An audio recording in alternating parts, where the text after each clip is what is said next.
Okay.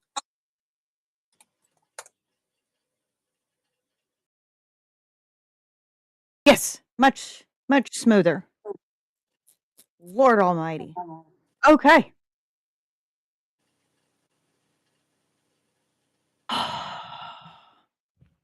My emotional support chick.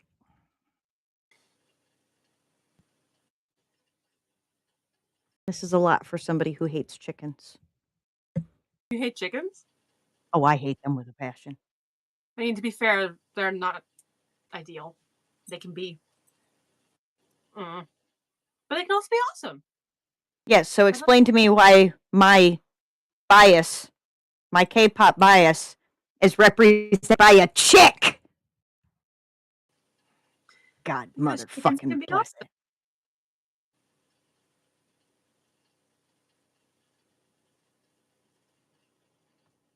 I have no idea, but it is a denim little jacket. Okay, while we our fearless leader has the invite, we're just going to jump right in and we're going to run with it. Okay. Noah opened the cell at the end of the hall, showing two men chained to the wall, each sporting black eyes and split lips, among other injuries. They immediately glanced up at the two as they entered. The man on the left stared at Noah with fear in his eyes. The man on the right glared with forced neutrality. Selena studied quietly as they didn't glance her way. Dumb on the left likely was the good follower. Dumber on the right looked like he didn't agree with something about Noah. Was it the quick promotion? Was it his freakish control of his emotions? There was too many variables and not enough answers. Noah waved a hand for the guards outside the cell. Move Bruce to another cell. The two guards entered and removed Dumber from the room. Tisk. She liked the name Dumber better than Bruce. When they were finally down to one, Selena watched as Dumb took in a breath. His shoulders dropped like he was relaxing a bit, but his eyes still held trepidation.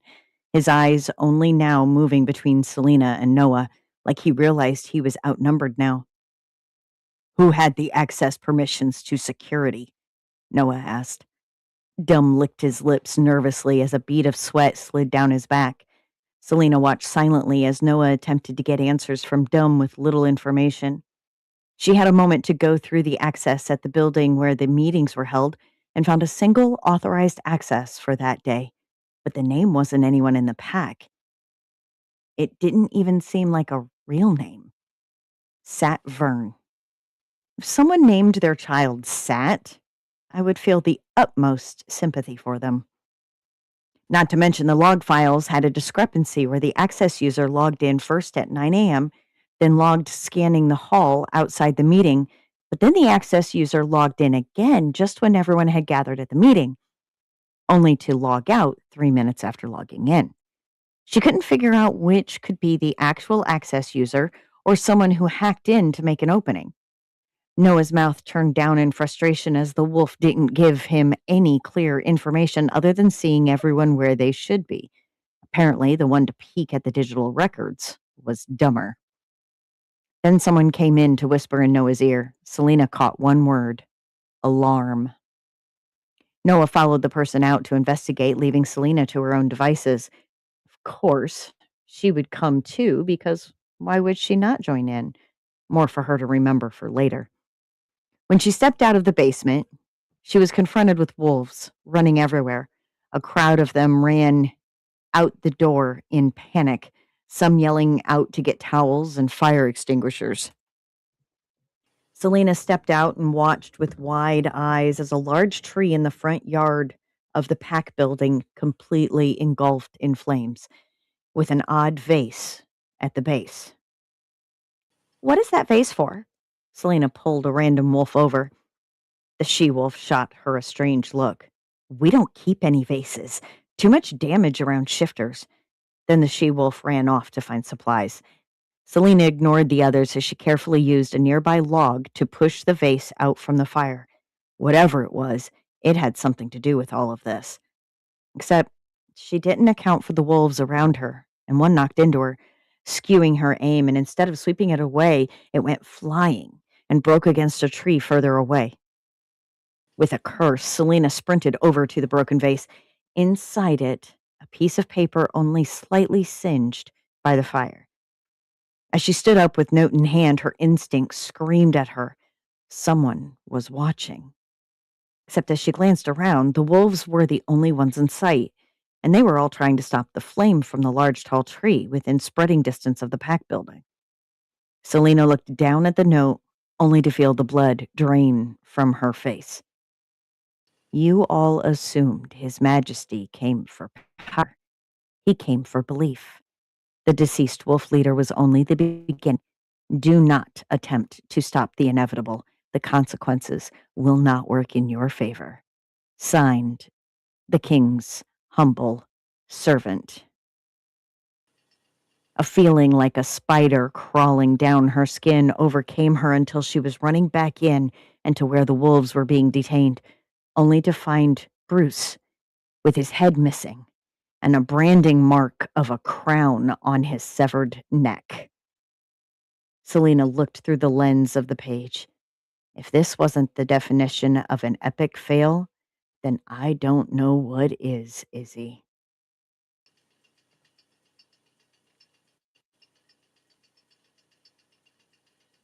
Dun, dun, dun. Uh, I'm sorry, what?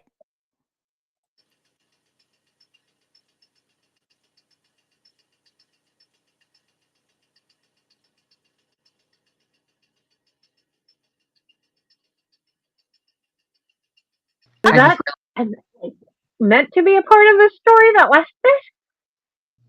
It's on the page. Selena looked through the lens of the page. If this wasn't the definition of an epic fail, then I don't know what is, Izzy. I don't know if there's a character named Izzy. I don't remember from the original. Like, I don't know if she had a friend. I don't know. Please tell me it's not me. Fourth wall. Somebody's breaking fourth wall. I mean, it could be a fourth wall break. Better not be. Don't be.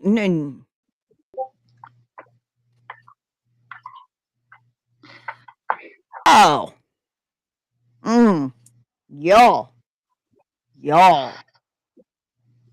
Okay. I know. Well, we're running a little behind. Yeah, I'm not gonna lie. I got a little bit lost as to the who's it's, the what's it's, but I'm interested to see where that winds up going. Big term, when the whole story is fleshed out and the edits start to happen, where that all goes. Cause, oh look, it's a Hades. Oh. Yeah, the who's it's and what's Buddy.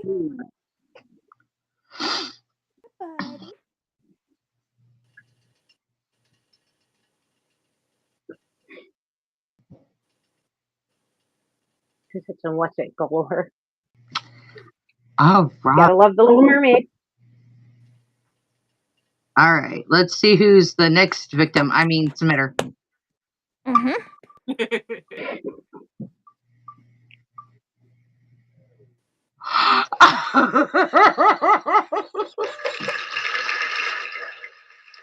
Come on.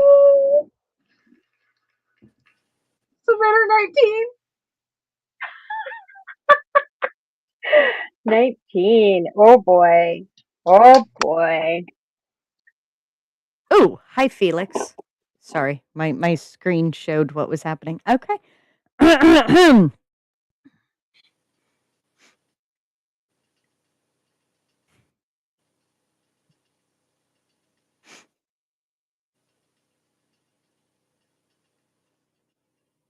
The floorboards creaked in the hallway behind us as I carried Chris, princess style, to our apartment.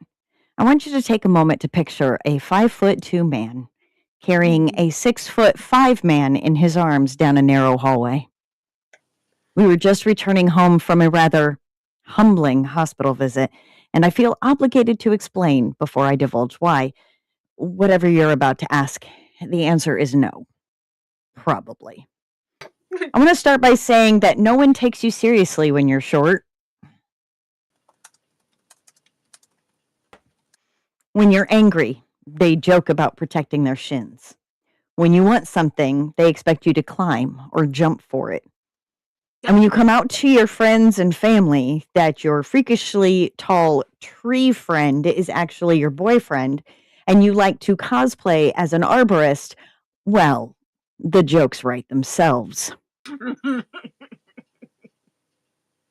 If I had $1 for every time I've heard a comment along the line of, he doesn't even need to get on his knees to be the catcher, we would have traded our apartment for a nice townhouse in Soho by now.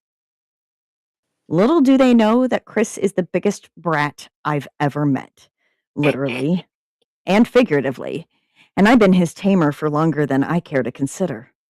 It was due to all this that I had reconnected with my old friend Monica about a week before Chris and I's 10-year anniversary.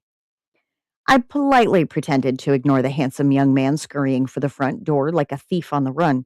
I heard muffled laughter from behind the heavy wooden door to Monica's office, followed by a long bout of silence. Eventually, the door swung open again and she emerged to see me leaning against the wall. Max, I haven't seen you in forever. What brings you by, business or pleasure? Aren't they the same thing with you? I smirked and pushed off the wall to approach her. Before you ask, no, I haven't changed teams. Just looking for some advice.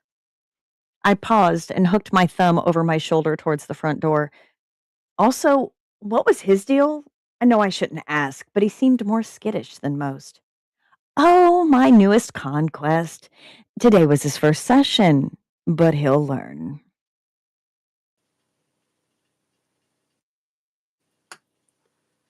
I slowly nodded my understanding and followed her back into her domain. So what kind of advice are you searching for today?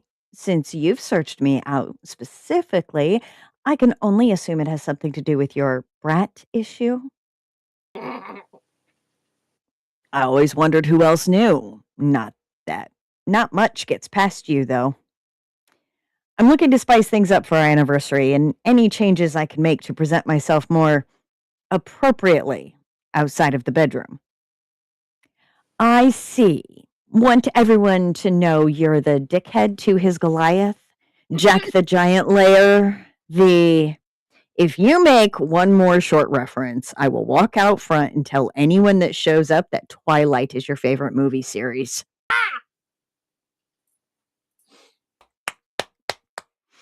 She froze, jaw to the floor. The red on her cheeks was growing darker and spreading down to her chest.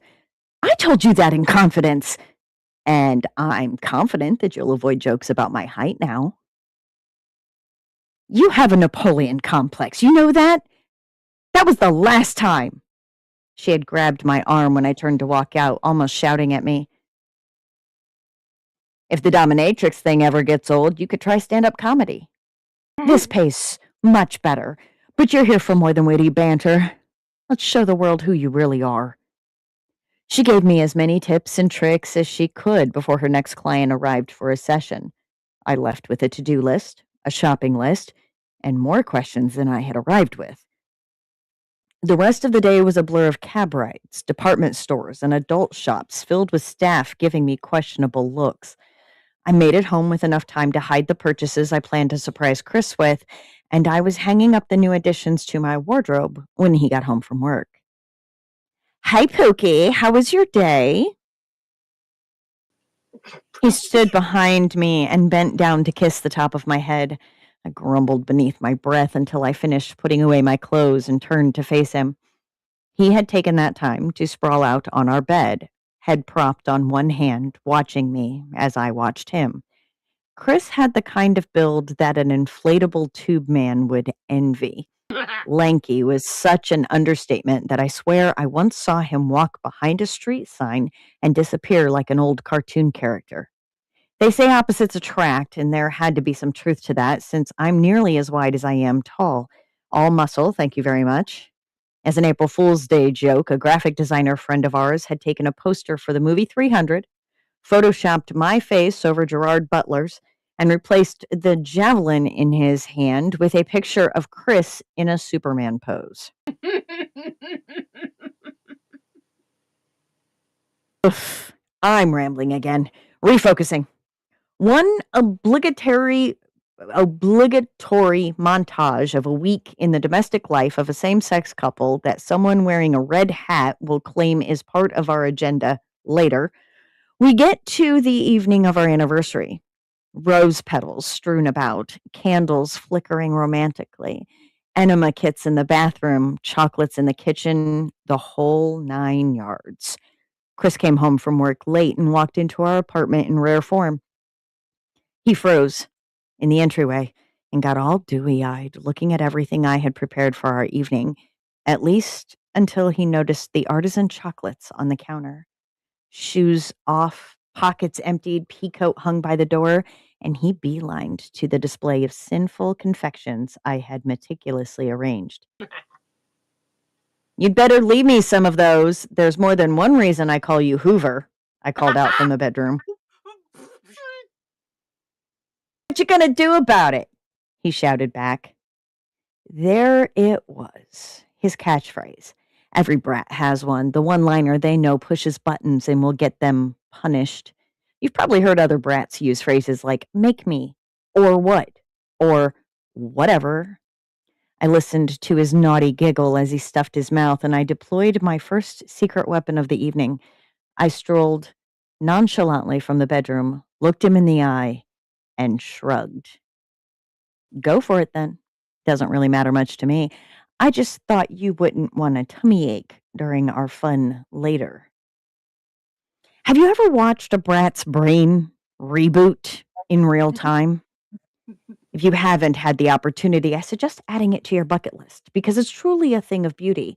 Chris was frozen in time, bent over the counter, a truffle halfway to his open mouth. He was so still, I bet I could have built a house of cards on his back. The reboot took a solid 10 seconds before all of the startup responses began running through his head. I saw disappointment, nervousness, and fear flash through his eyes. I leaned against the wall and smirked. Seriously, polish them off. I bet you can't finish them all on your own. He set down the piece he'd been holding and stood up straight. Who are you and what have you done with my maxi? I laughed deeply like a cliche villain in a B movie. Don't worry. You're still going to get exactly what you want and so much more. The longer I held eye contact, the more I saw his pupils dilate in the candlelight. The chocolate sat forgotten on the counter, and I crooked my finger at him slowly. Come here. Now. He moved without hesitation, and I instructed him to go to the bathroom to prepare while I set things up in the bedroom. A short time later, he was on his knees on our bed, face pressed to the mattress, with handcuffs binding his wrists, the chain pulled tightly behind his knees. Remind me tomorrow that I need to lower the bed frame. As much as I'm enjoying the view, I shouldn't be eye to brown eye with you while you're on your knees.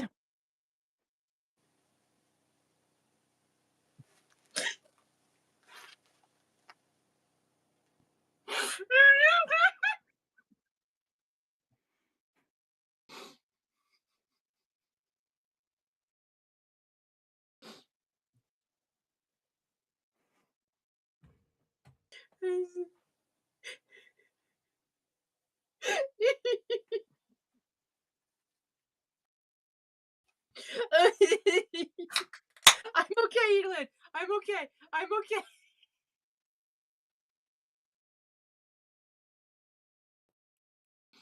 Hang on.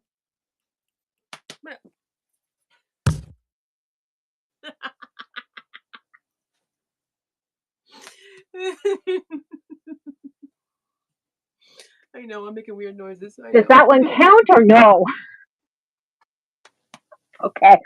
I thought so. It's No, one. it definitely fucking counts.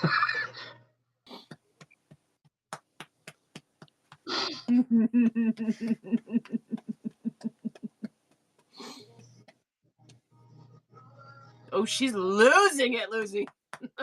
Oh, last time I seen her lose it like that was Mexico. We all know. And if you want to know what happens in Mexico, buy my book, Crossroads. My eyes glazed over the next paragraph. Accidentally?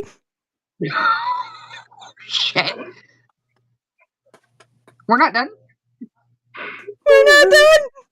Oh, God. Oh, okay. He chuckled at me and wiggled his hips until I picked up the glass plug from the ice bucket beside the bed, quickly applied some lube, and pressed it past his puckered flesh. Can we read this? Ooh, that's cold. What a fun new sensation.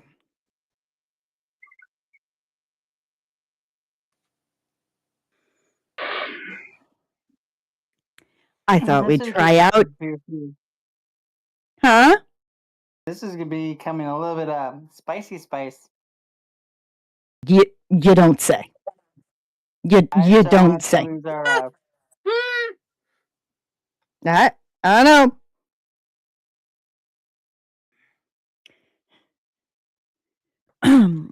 I thought we'd try out a few new things tonight, starting with temperature play. Next is fear play, so enjoy the brain freeze while you can. Brain freeze from a plug?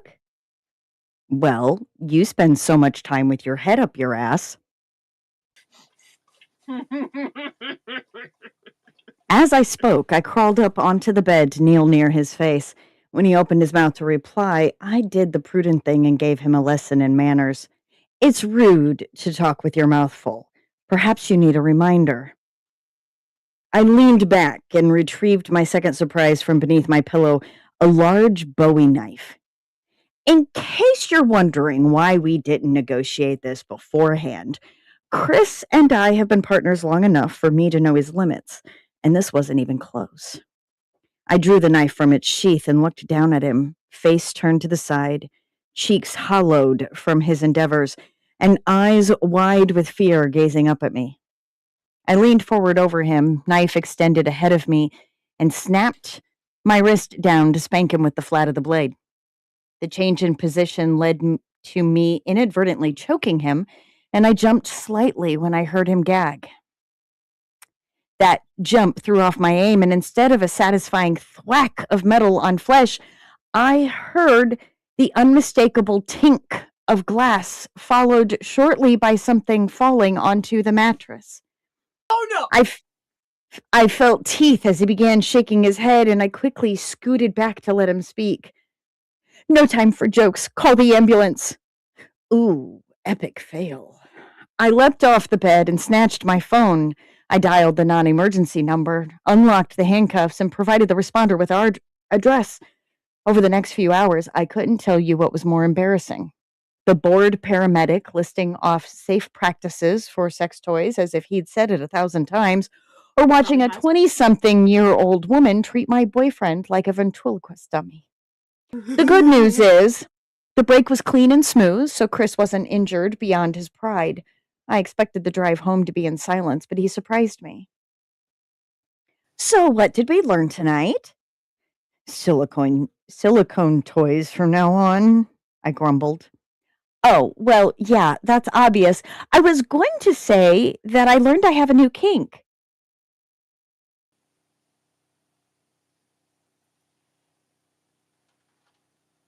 Fear play? Nope. Fisting.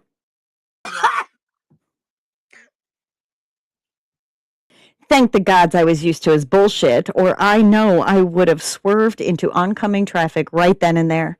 Instead, all we got was a slight jiggle of the steering wheel and some whiplash from how quickly I turned to glare at him.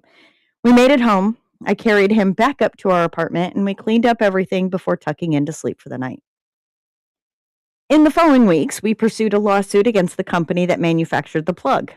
Our attorney, Brent, whom I definitely didn't recognize, was thrilled to take our case. Was it frivolous? Yes. Did it get us that nice townhouse in Soho? Also, yes. Chris now attends weekly brunch with the girls, including the nurse we met that night.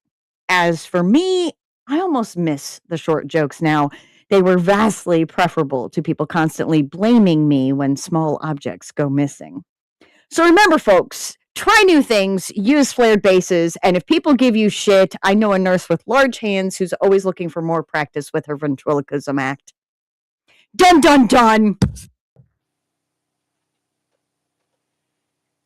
Bravo! Bravo! I'm so glad I was here for this tonight. Oh my god. Oh my god! Oh, you don't know about about Submitter 19. This is my first. I'm behind on watching the shows. This is my first. Oh my god! Yes, Does absolutely. anybody recognize who the lawyer is? I do. That's why I. Also, breathe. I wanted to say real quick, they absolutely deserve to win that lawsuit because glass toys should not break that easy. They are made out of the same glass they use for lab equipment. That stuff is designed to withstand a lot of physical pressure and thermal shock. So if a Bowie knife cut it, they full on deserve to win that account. There's no reason, even cold, for those to react that way, even to a metal blade clanking. Just, but yeah, none. Yeah, they 100% Thank deserve you, Luna, for the Oh my gosh, Luna. for the Luna! 1,000 for Submitter 19. Oh my Yeah, god. round of applause, guys. Round of applause. Oh my god, that's So funny. Also, I still not going to get them out of writing. no. This is still not. So this particular person has been trying to push the envelope specifically so that we quit badgering them to write. yeah, no. It's been a while. No. As someone who is 5'4" and has absolutely heard all of those jokes and been through all that tormenting, I love this fucker so much. Oh, Oh my god, I can't breathe. Okay. Oh my god. Patrick. Breathe. I was smoking a cigarette. Thankfully, I put the cigarette down. But I was smoking during the beginning of that, and I'm glad I'm not now because I can't. Yeah, I took one sip, and then I stopped. Okay. Just a quick, let's roll. In the wrong direction if you want us to lose interest in your writing. Oh my god.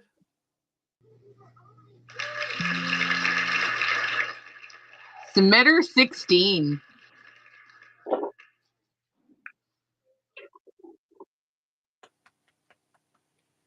That's on the one that won't stay up anymore. Okay. 16.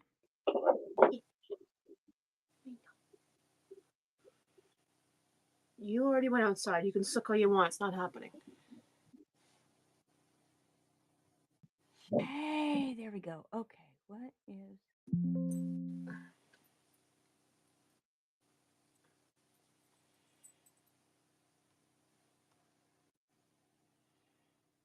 Maybe that'll reload. Hold it down. Hey, there we go. Okay.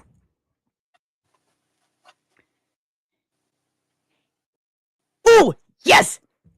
Even with Brandon's stupid fucking floorboards creaking underfoot, I'm on cloud 9.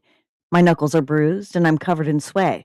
But god's damn, does it feel good watching the bastard cower on the floor. His hand is raised in a silent plea of surrender. His nose and lip are bloodied, and he'd have a shiner the size of Trey's fist by tomorrow. I make it a point to literally kick his ass, a deep chuckle slithering from my throat when he whimpers. Piece of shit! Trey snarls, kicking him again for good measure. Trey steps behind Brandon at my nod, dangling him off the floor by the scruff of his neck. I meet his beady brown eyes, gripping his chin in one hand. That's only a taste of what you'll get if you ever fuck with Trace again. I let my frustration from the last few days leak into my menace. If you ever try to force yourself on anyone again, we'll know, you pissant. And I can guarantee you that you'll be limping away from that confrontation with 3 bits of your anatomy missing. You got that? Brandon nods, tears streaming down his disgusting face. Trey drops him, his scoff and cringe evident when he heads towards the door. I'm more than in the mood to fuck Brandon up further, but Trey's alert, combined with a heart-wrenching scream, turned my blood to ice. No! Vella! Trey roars, charging towards the car without hesitation. Fuck! My gaze bounces around the room until it lands on one of those cylinders that hold umbrellas. 2 fire pokers are in my hand, and I bark a warning at Brandon to stay inside. My heart rams against my throat as I watch Trey grappling with one of those things in hand-to-hand combat. Something's different about this one, but I don't know what, and I don't have the luxury of stopping to figure it out. I launch one of the pokers at the fucker's head, impaling him in the shoulder. He buckles without falling, but that's enough to briefly incapacitate it. Trey plants a swift kick to its chest, yanking the poker out amid that hideous creature's screeching. He returns it right back inside when he shoves the long rod into the suckhead's throat. Its ugly gagging turns my stomach, but I'm already at the car, trying not to think about how dented and the back door is, how close it came to reaching Vel. I use the passenger door to get in back. Vella's eyes are wide and glazed over. Tears fall like heavy rain to the floor. Her arms are wrapped around her torso. She's in the fetal position, and tremors pulsate across her body. She's muttering, "No more, no more, no more," on repeat. I'm entranced, my heart breaking for her. "I'm so sorry, sweetheart," I whisper. "Allegra, hurry the fuck up!" She's safe for now.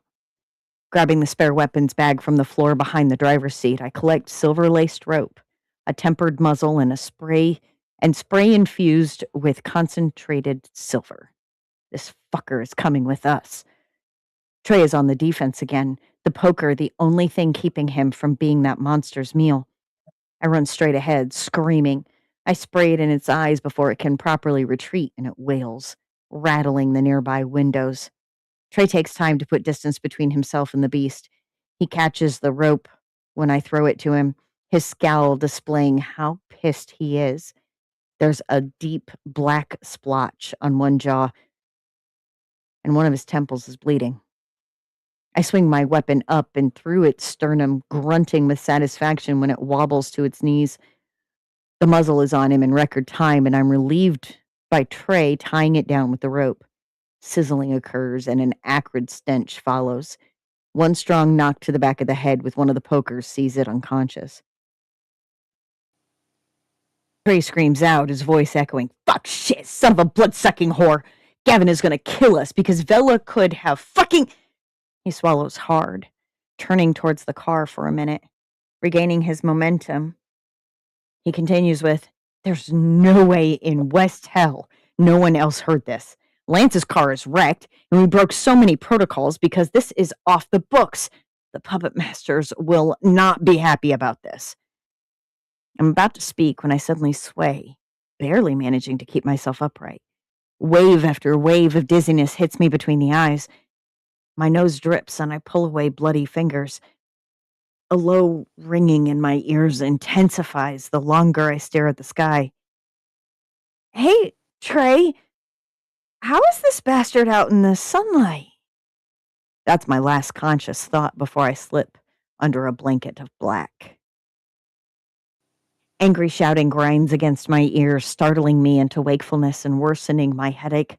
A hard surface presses against my back, and I can't seem to open my eyes yet. "Give me one good reason why I shouldn't strangle you both within an inch of your mobility. Do you have any idea how much danger you put Vel in? The amount of collateral damage you've caused? Not to mention breaking and entering and assault and battery." A long, suffering sigh, then a short intake of breath. The organization could pull funding. But they won't. Not all of it, anyway. Lance sounds tired, and his voice gets closer as he continues. I managed to give them a workaround with this one. We hold it here, get any information out of it we can, and they'll come in a week to collect it. He grunts as though stretching. It took 6 hours, but it's done. Also, Vel is finally asleep. Holy fuck. It took so long to help Vela understand that she's safe. My stomach flip-flops. Shame and nausea interlocked in battle. 6 hours, Trey! Gavin groans loud enough to wake the dead. Oh, and you have no idea how I had to be bribed into silence. My head continues to painful rhythm, but I make an effort to speak, my voice gurgling. It's, I'm most 100% certain that that's English. Okay, that's my L on initiating the ass kicking. I acknowledge that. It was petty bullshit, and I'm sorry. Gavin scoffs, and I know he's ready to bash Trey's face in. Mine too, probably. When it comes to Vel, though, we couldn't leave her here alone. What would have happened if an alert came in? This alert. And this asshole was out in the daylight, Gav. We couldn't leave it. And killing it would have been a mistake. You are not justifying this. Allegra was right there, and she could have stepped in and said no. You're both far smarter than this. Gavin's heated whisper is accusatory, weary and heartbroken when he voices, I don't know how I'd have reacted if something worse happened to my sister. If she'd... Lance clears his throat. Vel's out of danger now, Gav. As for Allegra, she hasn't been in the proper headspace for days to make any good decisions. That's something we should account for going forward. Son of a... I don't know if that declaration is aimed at Lance or the marching band stomping through my skull, but I rub the back of my head, still refusing to open my eyes.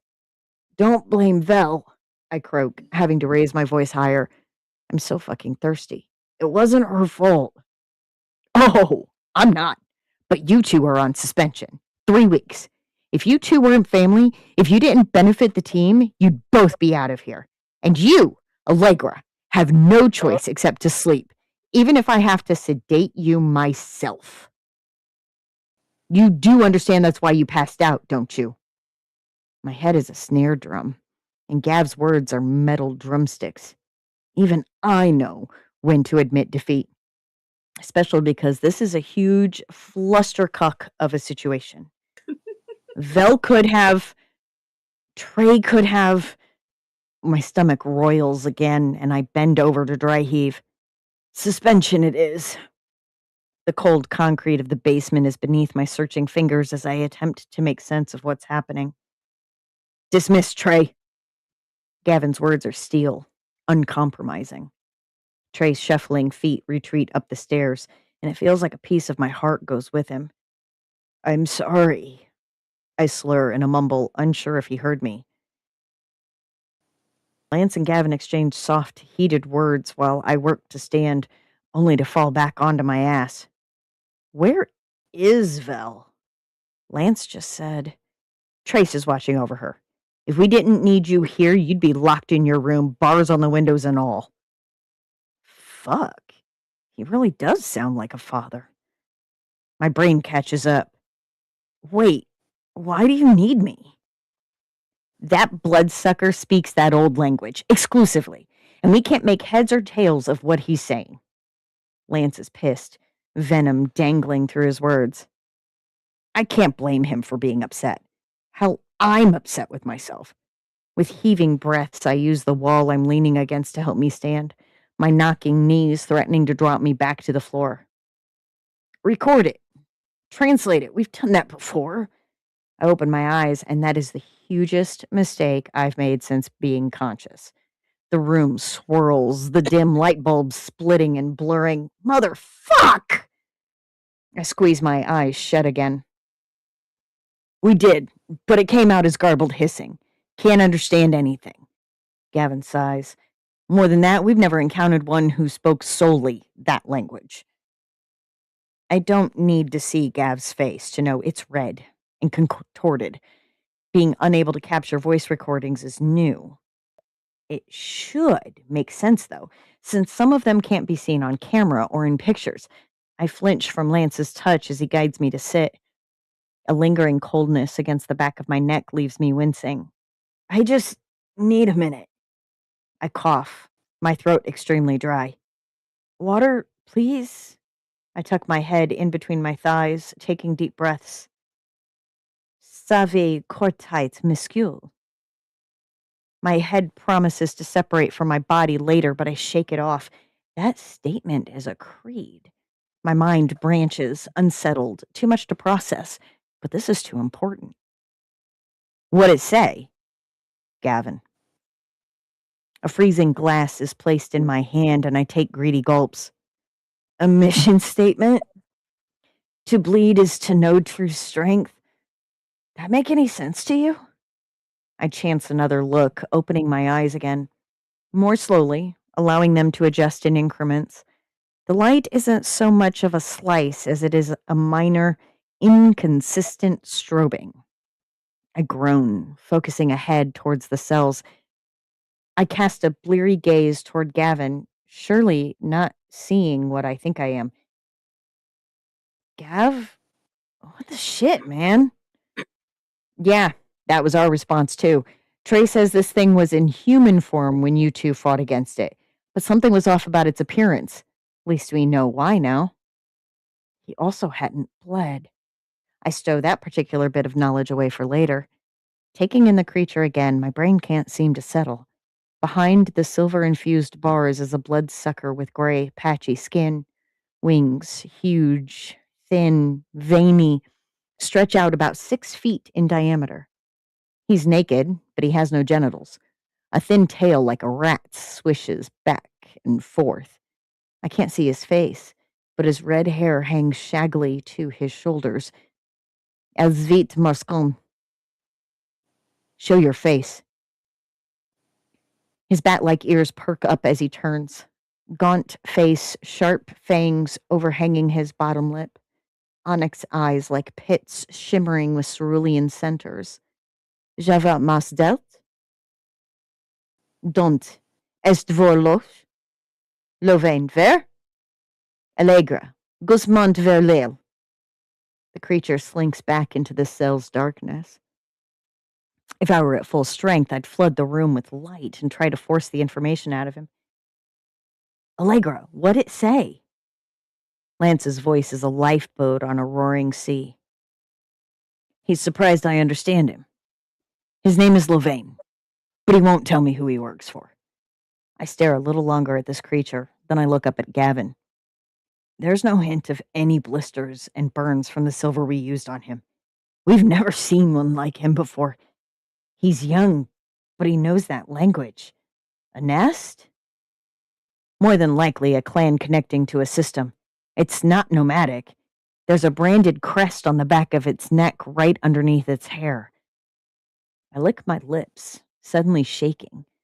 I need to ask Levain about his crest, even if he won't give me an answer. But the lack of proper care has caught up with me. My vision spots, and no amount of deep breathing gets me through it. Keep him alive. The glass falls from my hand, shattering against the floor. Allegra! Lance's cry is piercing as he holds me close, stroking my hair. I'm going under again, and there's nothing I can do to stop it. Lovain's voice is soft, strangely comforting, as though he recognizes me. Volt tenir mas unjut, divine brunt, mas parit. I wonder if you know of the Mad One. He searches for you. I can't be sure if I've translated that out loud, but it doesn't matter. Against my resistance, I fall under the dark waves of unconsciousness once more. Dun dun dun! Hold! And this is why self-care days are important.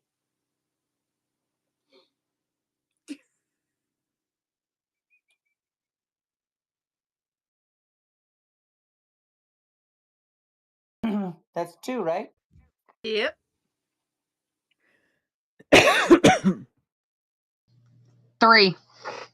That was number 3.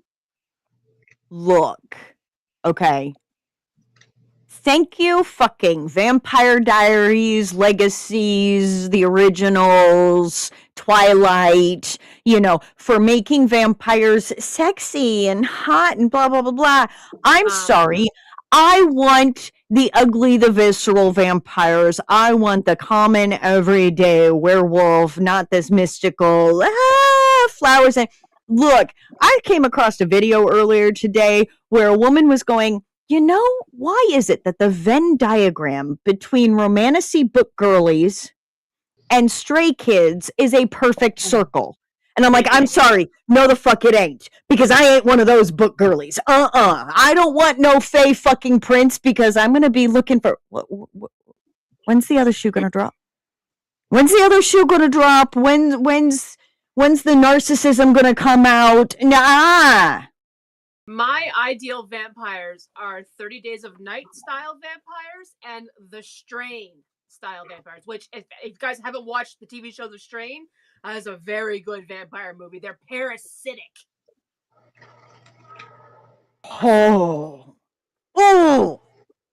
Give me a good monstrous vampire. Give me a good terrifying, inhuman, monstrous vampire. Yes. And when you go back... When you go back, Shar, and you listen to the rest of this submitter's stuff,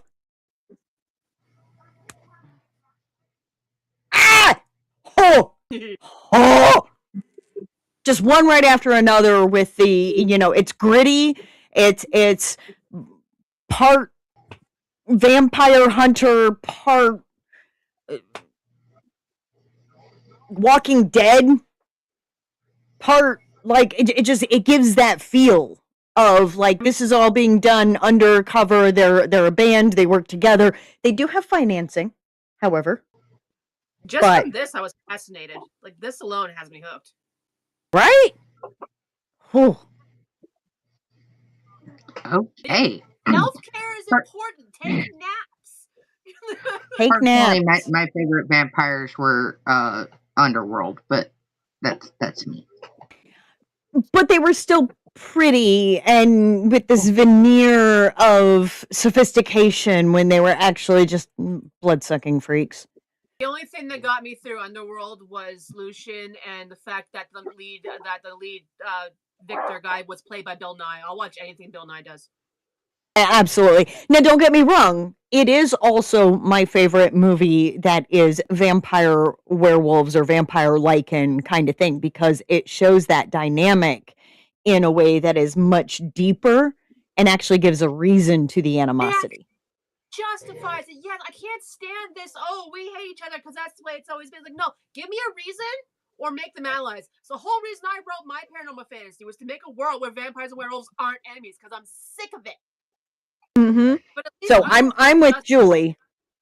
I'm with Julie with Underworld. The fact that it had a story crafted behind it as to why.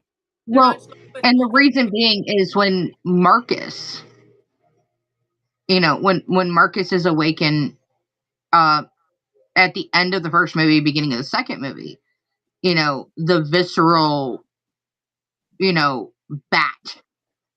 The wings, the face, and then him going into the human form.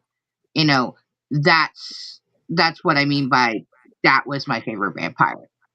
Mm-hmm. That actually reminds me of Hugh Jackman's Van Helsing. Exactly. Their vampires had a monstrous form that I loved. Exactly. Yes.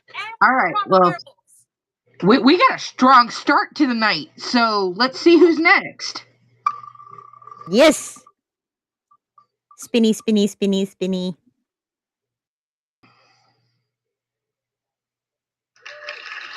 $21.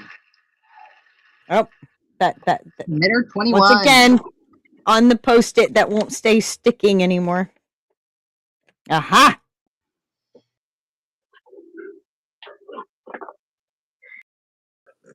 Oh, excuse me. It's finally comfortable here. I told you. Number 21. Let's go. All right. The floorboards creaked in the hallway behind them. The shop knew what was coming. I grabbed the battle axe from the wall and looked to Mavlos. You got any armor that might fit me? It was Mavlos who became the calming force. You won't be needing that. He took the axe from my grasp and hung it back onto the wall. It's just a rain cloud. Been watching it approach all day. We can sit in the den and wait it out. Not much else to do. I sighed with relief, letting my racing heart calm. We walked through the doorway by the shop counter and into a large, open room with 2 couches, multiple armchairs, a fireplace, and many animal trophies mounted on the walls. I sat on one couch, upholstered in the skins of long-haired bison. Chrissy sat next to me and rested her head on my shoulders, or on my shoulder. I put my arm around her. She twitched every time thunder rolled through the shop. Karen lit lamps around the room while Mavlos lit a fire in the fireplace. It's gonna get cold, Mavlos mumbled, stoking the fire with small twigs. He growled, there will either be no customers or muddy ones. Better get the mop now. He stood and walked into a side room. He came back out carrying a wooden bucket and a woolly mop on a long, skinny wooden pole. Karen paced the floor, clearly concerned about something. Suddenly, she ran to the back door, opened it, and looked outside. Are you coming back? She yelled. There was no response. She closed the door and came back into the room. Plopping down on a rocking armchair, she sighed. Combat Master is gone. Won't be back for a week. Thunder rolled through the trophies on the wall, almost making them appear alive with the flickering light. Chrissy shook at the sound. I want a cow, she whispered after calming. I couldn't tell if Karen heard her. She didn't say anything, but kept rocking with a scowl on her face. I brought you something, I said in an attempt to ease the tension. Chrissy sat up, wide awake. What did you bring us? I pulled a small bag of dark berries from my shoulder pack.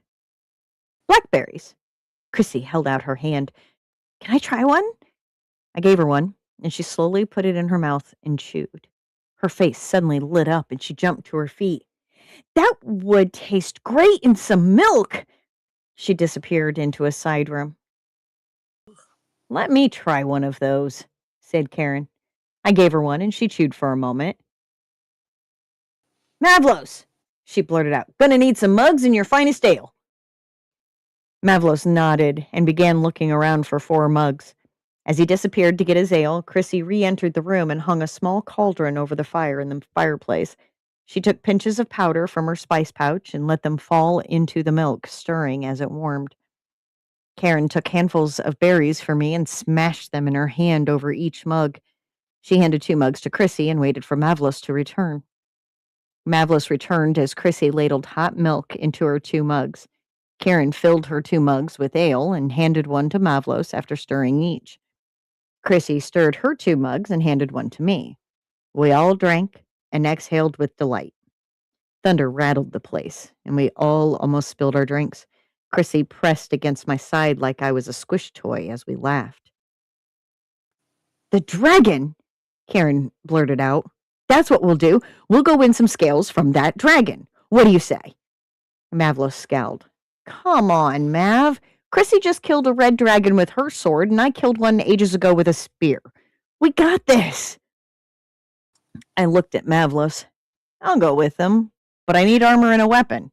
Do you have anything that might fit me? Chrissy pointed at Mavlos and mumbled, and a cow. Her hand fell to her side, and she relaxed. I could tell she had fallen fast asleep, so I took her empty mug and rested her gently on the couch away from me and stood to explore the shop with Mavlos.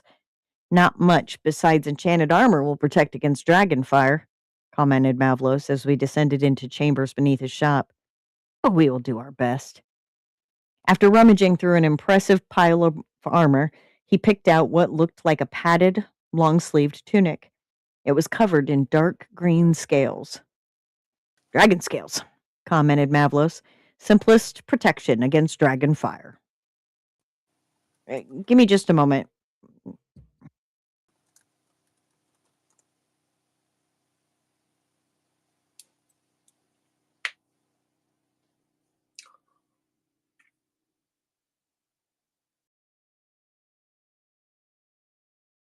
Bring back. Bring back. No. No, bring back. Give. Give. That one counts or no? No, that one doesn't count. Titan No. was doing something behind her. I want the fluff. Give back.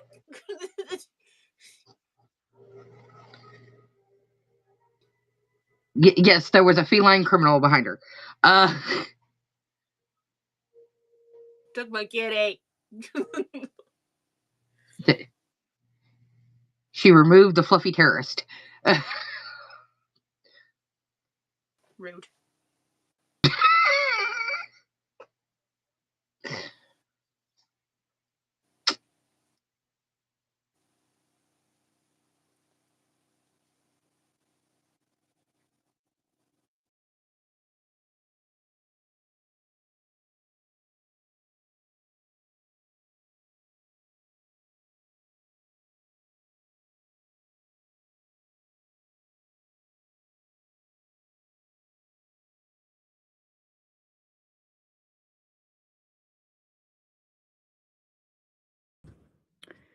The demon was making my diva very uncomfortable and had her trapped underneath the bed. Yes. I'm sorry, my baby. He's just such a meanie. Yes, I know. Mine's currently passed out in front of the stove on her little chair. Well, yes, My because chair. that is the warmest place in the house.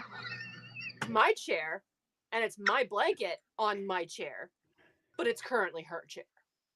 Oh yes, of course. Yeah. Like the Ace. pink blanket I was using last week is behind me. There are 2 cats laying on top of it. I had to go find a new blanket. Look, no. Ace, shush. Okay, back to, sorry, I had to remove the demon. I'll take it. You'll have to fight my youngest spawn for it. They're bonded. Yeah. Okay. I struggled to put it on, but found it was not very heavy and was flexible enough to freely move. The scales resonated with a slight hum as I moved. Mavlos then presented me with a pair of gloves and boots covered in similar dark green scales. Can't go into a fight without these. They fit better than I deserved. Just one more piece to add, he mumbled as he examined a wall of shields. He lifted an impressive silver and gold kite shield with a red cross on the front and handed it to me. It has been coated to resist dragon fire. Just hold it in front of your face if the dragon breathes on you. I slid my left arm through the straps, grabbed the handle, and held it in front of my face. I felt the dragon fire hit the shield the way I had pictured it 100 times before. The fire surrounded it and hit the uncovered parts of my new armor. I closed my eyes and adjusted the shield, first up and down, and then away and back in. I found the spot that felt best. The heat vanished the moment I lowered the shield. Thank you, Mavlos. This will do well. Mavlos stepped back and studied me. I looked down in awe as I saw the lamplights reflecting off the scales. Something is missing, said Mavlos as he stroked his beard. A weapon! You need a weapon! He bounded up the stairs and I followed. Looking amazing, commented Kieran as I passed through the den. He led me to his wall of weapons and began to set some on a table nearby. I saw a short sword, a dagger, even a rod inlaid with many runes and shiny stones. But my eyes fixed on a hand axe with a dark steel blade and slightly curved handle. I picked it up and immediately felt the weight of past glory. Made that one years ago. Used it for splitting hearthwood and clearing brush. Nothing special. But I'm glad I put a second edge on the back of the head. Imp tried to sneak up on me once. I backhanded it and cut it to pieces. It won't fail you. He handed me a belt and leather sheath. I made that for the axe so it wouldn't take my elbow off every time I walked. I put the axe into its sheath and walked into the den. Impressive, commented Karen. Chrissy didn't wake. Storm should be gone by morning. We will head out then. I removed the gloves, boots, and tunic and set them on the floor before sitting on the couch. As soon as the couch shifted under my weight, Chrissy switched sides and went back to snuggling against my side. It looks like she likes you, commented Mavlos. Chrissy lifted her head, opened her eyes, and looked at me. I only do this because I feel safe around you, but if you try anything, she paused before continuing, I won't have a problem slicing you into pieces and feeding you to the dragon. She smiled, closed her eyes, and rested her head. I didn't know whether to laugh or take her seriously, so I remained quiet. The afternoon passed quietly. Thunder trailed off into the distance, allowing Chrissy to sleep peacefully. In the evening, I enjoyed their stew before retiring to sleep in the guest room. Morning came right on time. With the storm now past, Chrissy stretched in the crisp, fresh air.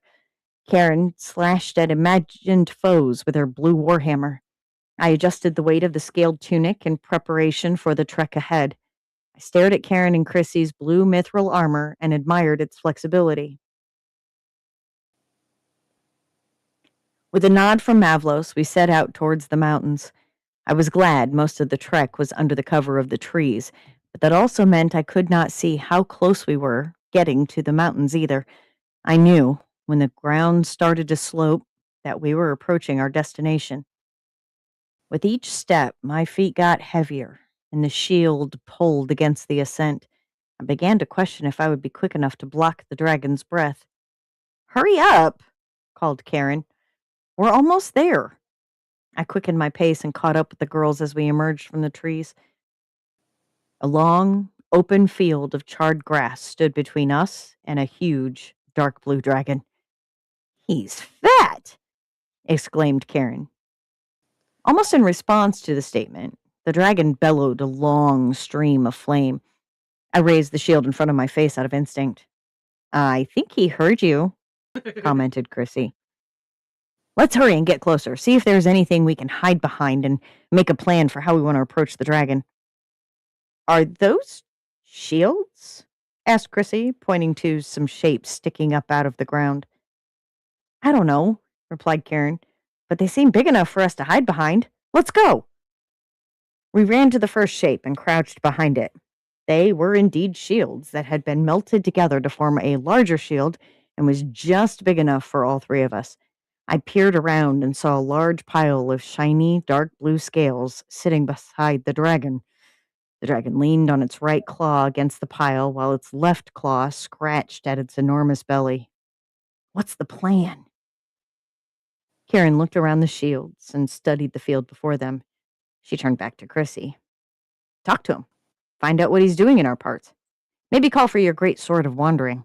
He might like to play with that. Chrissy was utterly confused. She didn't understand anything that Karen had just said. She was about to ask what Karen would be doing when she suddenly understood. If the dragon could hear them call him fat, he could hear them talking now. So Karen had been talking in code. Chrissy nodded. Remember, you are far enough away that your rings will protect you from his fire. Karen looked at me. Keep that shield ready. I don't have any magical protection rings to spare. Chrissy stood and faced the dragon. Oh, mighty dragon, we have come to... Chrissy could not speak further. The dragon suddenly bellowed another wave of fire at them. She knelt behind the shields, not wanting to test her rings yet.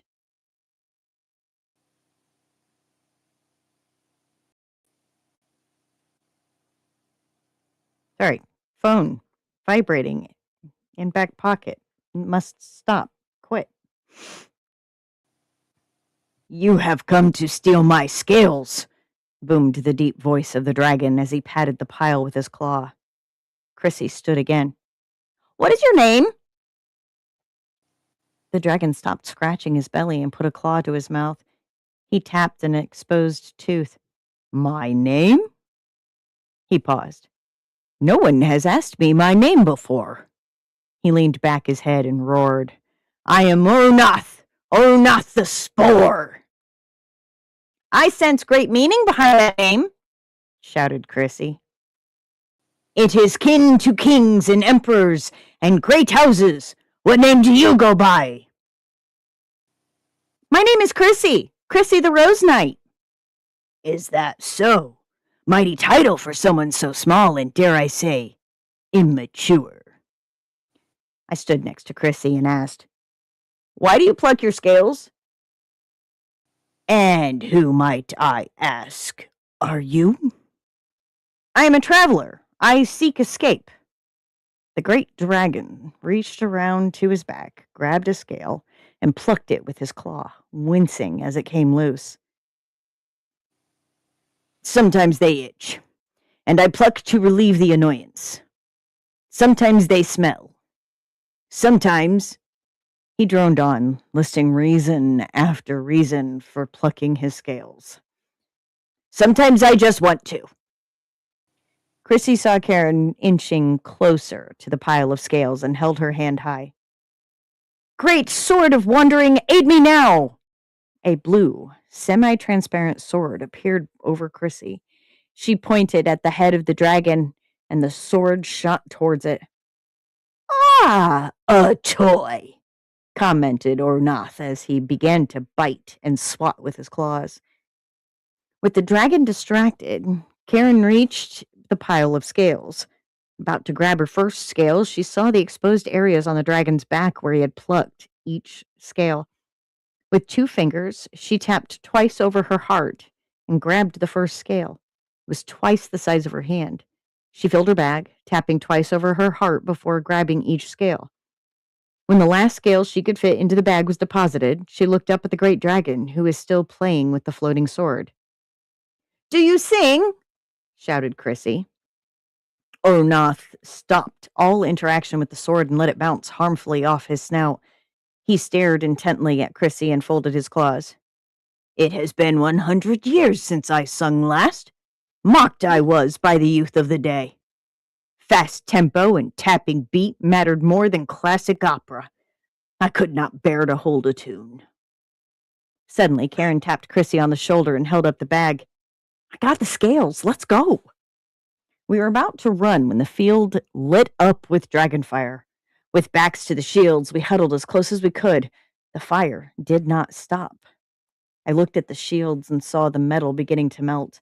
I knew that in moments, our protection would be gone. Dun dun dun.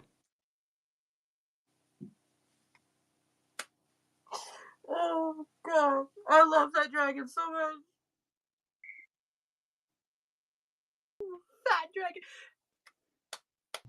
Has anybody I seen beg your Right? It was a bad spot to end it. Oh my god. But has anybody seen the Dungeons and Dragons movie Honor Amongst Thieves? Yes. No. Themberchod! That's all I could think of was Themberchod the whole time. It was that fat little bastard. Just No, Rice but the person I follow on TikTok, she does the Hellspell series. Everybody knows JC. JC. And in that process, Penny has a dragon that's a fat dragon named Franklin. So that's all I could think of was Franklin. I love fat dragons so much. I like fat dragons. I like fat unicorn. Fat dragons, fat unicorns. They're just adorable. But I just want to scratch you. Like, I know you can kill me, but I'm hoping you won't, and I'm going to scratch you. Oh, man. And Izzy's sitting my in mouth there hurt. with it. My cheeks hurt. My cheeks hurt from how much I'm smiling. I love it so much. Okay. Yeah, that was amazing. That was great. Also, Okay. I know I don't have context, but I love the fact that they have normal names. Yes. Well, I mean, Karen is spelled like Kaeryn, so I don't know if I was even pronouncing it correctly, but that's what my Mine is head the same as said. Karen, and that's how it's spelled. originally.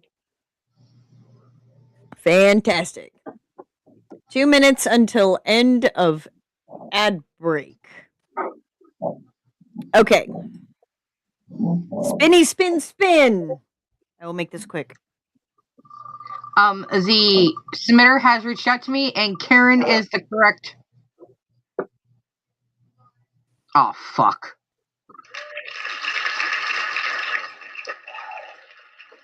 Karen is the correct pronunciation. Submitter 3. Oh. Submitter 3.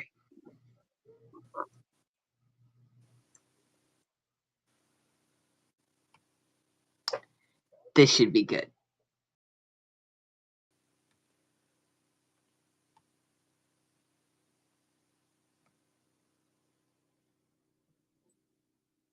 What happened? Did our AC go on strike? She left. I think she's going to look for her dragon scales. Low on the hydration, and had to go run and get her something to drink.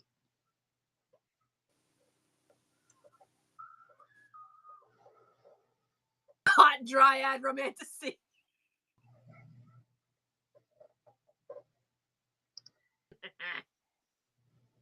And hot for a whole different reason.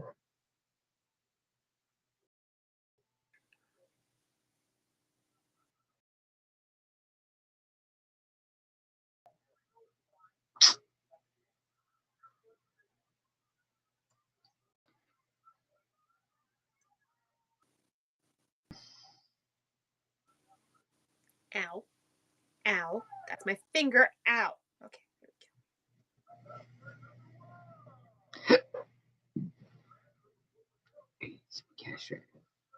Which dude? You're gonna have to be a bit more specific in this line of in this group.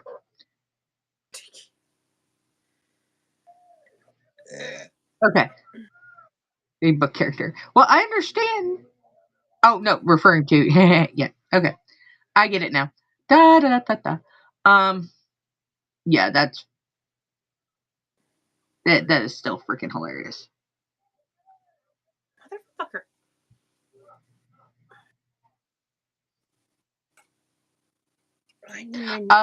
Yes, no, we totally agree. Totally agree.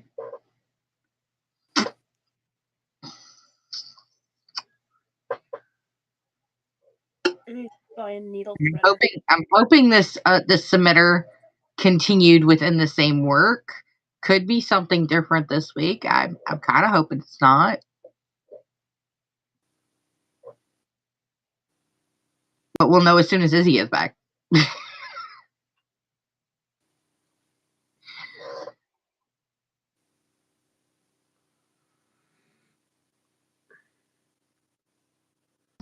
Temperature 22 degrees. I just hope I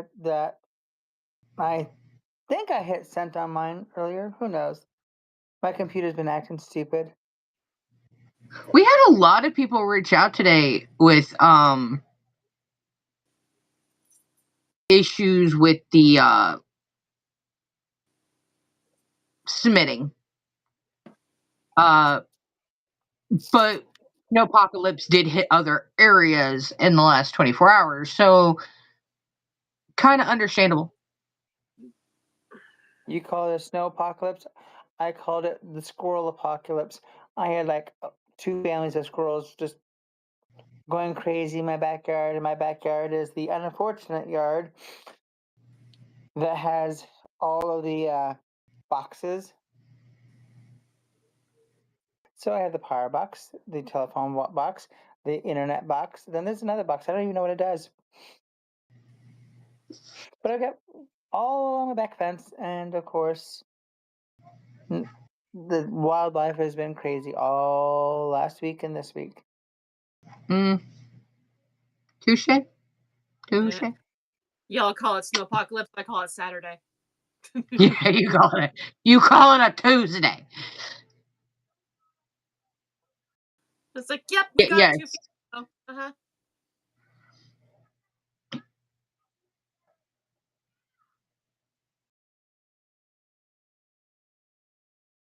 Oh my god.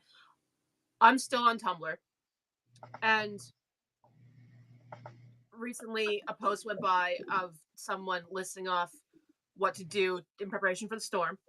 And it was a great list. I reblogged it because I have a lot of American friends down south who are freaking out. But there was one I saw that said that shoveling driveways is an easy way to hurt yourself. Wait until the storm passes because you're just going to have to do it all over again and you're just going to make yourself upset. Yeah, that's the face I made. I reblogged and said, I agree with all these, except do not wait until the storm is over unless you are assured you're getting less than a foot. As soon as it's over a foot, you need to get out there and clear it. Especially considering this is going to be wet snow, which means it's going to freeze. So you need to move it the instant it gets to a certain height, or it's gonna be impossible to move. Like, just like, no, this is bad advice. Do not do this. Yes, it's frustrating to have to do it over and over again. I agree. You know, it'll be more frustrating moving 3 feet of solid ice. Wait until the storm passes. Dumb. I mean, if you don't have the gear to do it, like, don't get out there in jeans and a jean jacket and a tent and Absolutely. freaking shovel. If you do not have the Sure. winter gear in which to be outside, yes, you're gonna have to wait for it, and then you should have bought the blowtorch and the freaking propane tank. This poster wasn't saying don't avoid it before you hurt yourself. They were saying you're just going to get annoyed from having to do it over and over again, so you're better off waiting until the storm's over. I'm like, no. No. You Not if you're gonna get a crap ton. Keep on top of it, because I've got like 6 inches to get off of my truck because it's been sitting there for almost a full week and I have not bothered to uncover it. And I have to do that tomorrow afternoon. Yeah, and like I even included in my post, like if you know for certain you're getting under a foot, sure, yes, you can leave that. If it doesn't go above your ankle, yeah, you can wait. More than that, no. And no, Blitzer, you were not getting my Tumblr. Nobody knows about my Tumblr. I don't allow that. I keep that separate. Nope. That shit. Nope. I replugged. No. Unhinged, even more Yeah. so than she normally yeah. is. I've had that since 2006. All right. Down there, Here we go. Submitter number 3. Root and threshold. The wind did not carry them far. It lifted them, not like flight, but like being borne by something that knew every path worth taking. Leaves brushed past Kiara's calves, branches bent aside before they could snag. The forest opened, folded, and guided. When Finn set her down, it was on a small rise where the trees thinned just enough to let the light in. Kiara blinked. As her eyes took in the sight set before her, stood a cottage grown more than built. Its walls were shaped from living wood, oak and ash woven together so seamlessly it was hard to tell where tree ended and home began. Moss softened the stones at its base. Ivy traced deliberate lines along the eaves, flowering as if it had been trained with care rather than cut into obedience. Smoke curled lazily from a stone chimney. The place breathed. The hum of life danced in the air, reminded Kiara of a fairy tale she once read. This, Kiara whispered, afraid to step forward in case it vanished. This is yours, Finn said simply, his eyes never leaving her. He watched her expression, the way the sun danced upon her skin as it broke through the treetops. He set her basket down beside her, then turned to face her fully. The forest did not intrude. It waited. I built it when I realized you would stay, he continued, his voice steady but quieter now. Not knowing when, only that the woods would not feel complete until they had a home shaped for you. He held out his hand. Kiara let go of the breath she hadn't realized she was holding while mesmerized by the magic of the wood. Kiara, he said, the way one says a vow before daring to speak it aloud. Be my bride, and this home is yours. You will always have a place in the woods." His fingers tightened just slightly. "And in my heart." Her breath caught, not from surprise, but recognition, as if some long, quiet part of her had been waiting to hear those words spoken plainly, without bargain or demand. She placed her hand in his. His palm was warm, real, steady. "Yes," she said softly, not loud enough to echo, but loud enough for the roots beneath them to feel. "I would like that very much." The door opened at Finn's touch. He gestured for her to enter first. Inside, the home was simple and alive. Sunlight filtered through leaf-shaped windows. The walls hummed faintly, not with magic exactly, but with belonging. Shelves waited empty, patient. A hearth sat cold but ready, stone smoothed by hands that loved the act of making. Kiara stepped inside, her fingers brushing the frame, feeling the grain beneath her skin. The floorboards creaked in the hallway behind them. She froze for half a breath, then smiled. Finn glanced sideways at her, brows lifting just enough to question. She felt her cheeks warm and dipped her chin slightly, suddenly shy. "It must be a Leshy," she said, voice soft but certain, "checking on her dryad." She looked up at him then, bashful but honest. Kiara smiled and stepped further inside, the cottage accepting her weight as if it had always been waiting for the sound of her footsteps. "I always wondered who else knew." Finn let a sly grin cross his face. The air shifted, not alarmed but amused. "What was it that gave me away?" "You know what I and who I am. Yet you agreed to be my bride." Somewhere deeper in the house, wood settled, roots eased, approval passed like a whisper through the walls. Finn's expression changed, not startled, not confused, but quietly impressed. "I have always known from the moment our eyes first met. It was as if the forest chose that moment to reveal you to me." Kiara let her hands float across the living countertop. "Then the forest chose well," he said after a moment. His thumb brushed the back of her hand. "It keeps its secrets close. But I vow to keep yours closer still." Outside, the trees leaned closer, not to watch, but to remember. The door closed behind them with a sound like a sigh. Not a latch, not a lock, just wood meeting wood, content. Kiara stood in the center of the room for a long moment, unsure where to begin, where she began, in a place that already felt as though it had shaped itself around her absence. Finn moved without hurry. He took her basket first, setting it on the wide table near the hearth. The apples were laid out carefully, not inspected, not questioned, simply welcomed. He hung her cloak on a peg by the door, fingers lingering at the wool as if memorizing its weight. He quickly unpacked all the supplies she purchased to care for the wood. "You don't rush a home," he said quietly, as if answering something she hadn't voiced. "It learns you the same way you learn it."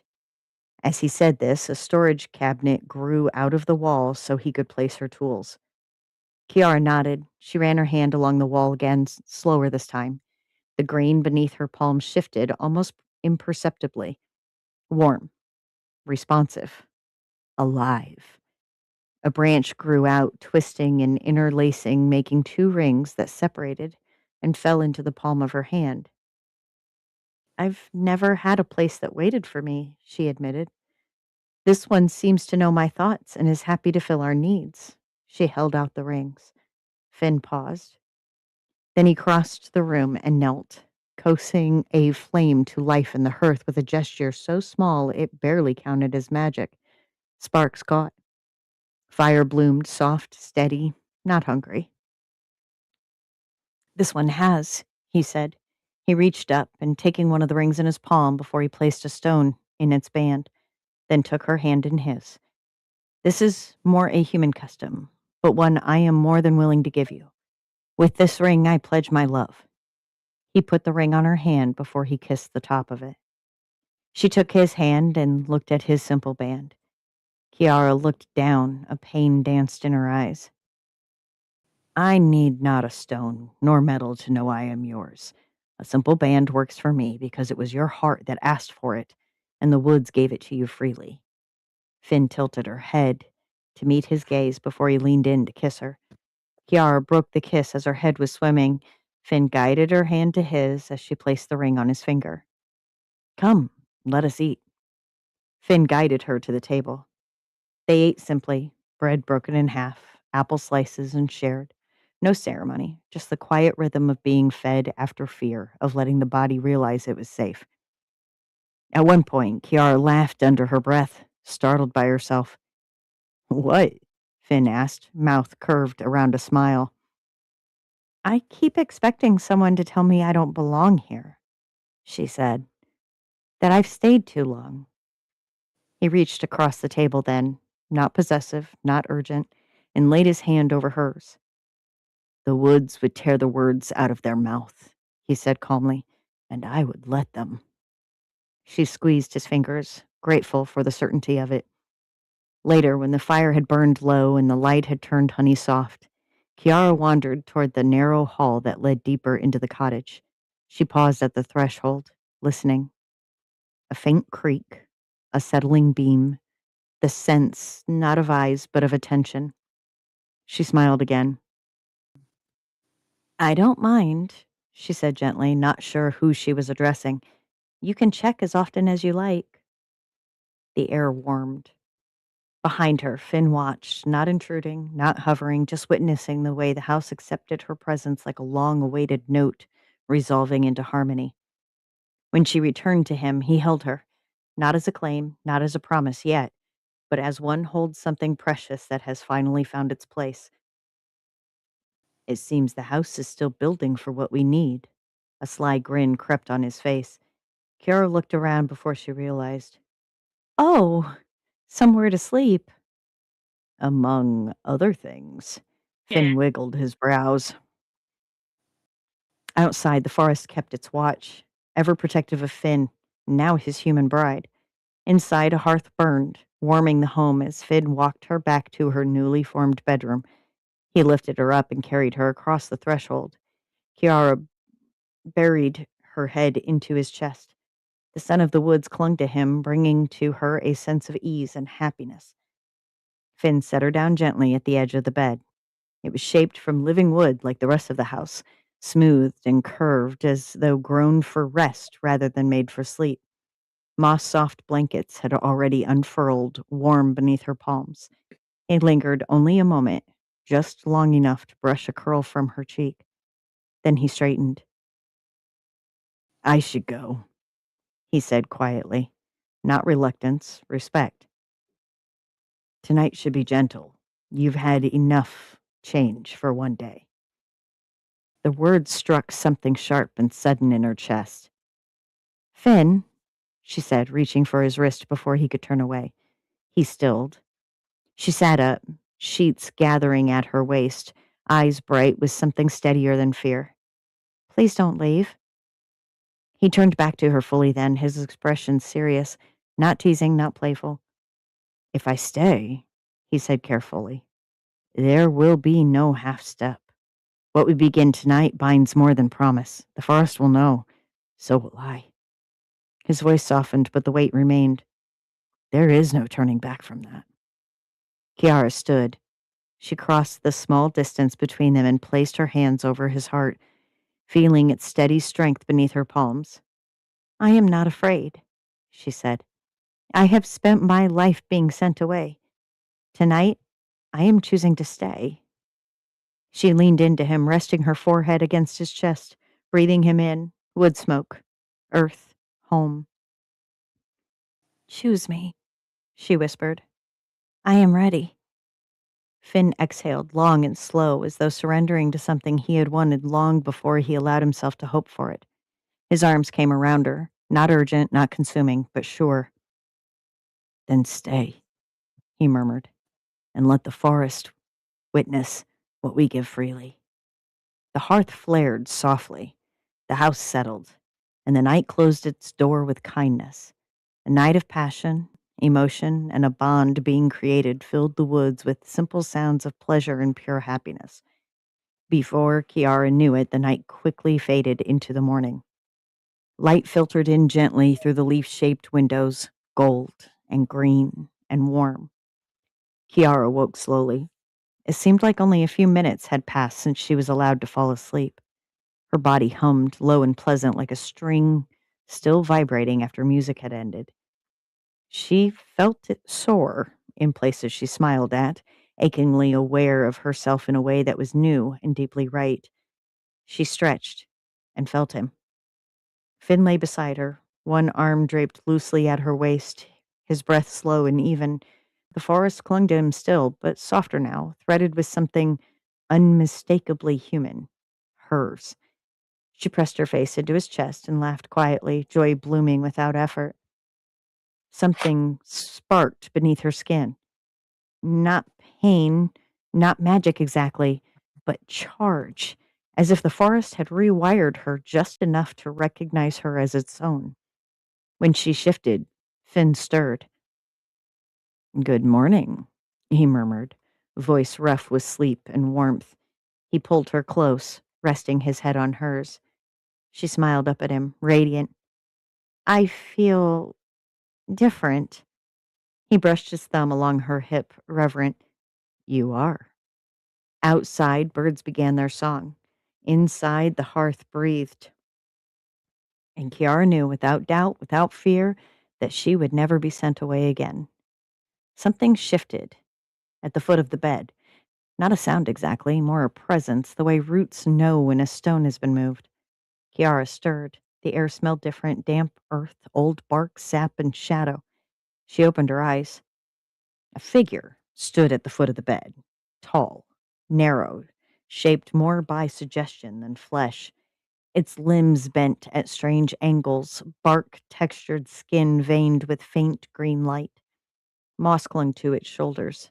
Antlers, or perhaps branches, curved back from its head, adorned with lichen and small sleeping leaves. It leaned forward slightly and sniffed. It was slow, deliberate. Its gaze fixed on Kiara, dark eyes narrowing. Not hostile, but questioning, assessing, as if measuring whether what it sensed belonged. Finn groaned, a deep, irritated sound. "Must you do that here?" he muttered, tightening his arm around Kiara's waist. "It's morning." The Leshy straightened, offended, but not enough to retreat. "It is custom," it rasped, voice like bark rubbed raw by wind. "The forest must know what has changed." Finn scowled. "You could knock." Kiara shifted, pressing a hand lightly to his chest. "Be nice," she murmured, still half drowsy but smiling, "and polite." That gave the Leshy pause. It tilted its head, considered her again, this time more carefully. Slowly it bowed, branches creaking as it lowered itself. "My apologies," it said, voice softer now. "I did not mean to intrude upon rest, only to witness." Kiara sat up slightly, the blanket pulled close around her, unafraid. "You may speak," she said gently. "I don't mind." The Leshy studied her for a long moment. Then it nodded once, satisfied. "The forest accepts you," it said. "Fully, root and breath. You are no longer only passing through." Something warm flickered beneath Kiara's skin. "I am called Sue," the Leshy added, placing a hand, more branch than fingers, over its chest. "I keep the thresholds. I remember names." It looked at her expectantly. Kiara smiled. "Then remember mine," she said. "I am Kiara." Sue inclined its head again, deeper this time. "I will." Finn huffed. "Next time, announce yourself outside the bedroom." Sue's mouth twitched. almost a smile. Noted. With that, the air shifted once more. The scent of damp earth faded. Bark softened into shadow, and Sue was gone, leaving only the quiet hum of approval behind. Kiara leaned back against Finn, laughter bubbling softly from her chest. Oh, well, she said, amused. That was memorable. He pressed a kiss into her hair. Welcome to the woods, he murmured, where you may think you're alone, but never truly are. The woods always have eyes on you. He huffed and his nose flared. Even in the privacy of your bedroom. His voice boomed as he tossed a pillow towards the window, causing the birds resting on the sill to fly off. Kiara let out a gentle giggle as Finn pulled her to him and pulled the covers over their heads. Outside, the forest settled, satisfied, and the day began, but not before Kiara let out a shriek of giggles. Aw. Dun-dun. That's adorable. That was sweet. There was a little bit of stiltedness in the writing, but rough drafts. But that was sweet, and the way that the forest accepted, and it was, like, and she accepted it, like all this weird fucking shit, and she's just not. She's like, yeah, okay, I'm in love with a dryad. I just married a dryad, and I know this. Oh, what? You thought I didn't know? Like, bitch, please. There were some beautiful. It's almost lines. like and your point being. Yeah, exactly. But we will use manners here. That's the whole thing. It's like, no, you will be nice. You will have manners. But I see why this is uncomfortable. They should not be in our bedroom. There's some very poetic lines in there too. Yes. Very. Okay. All right. Who's next? And welcome to our Raiders. Hello, hello, hello.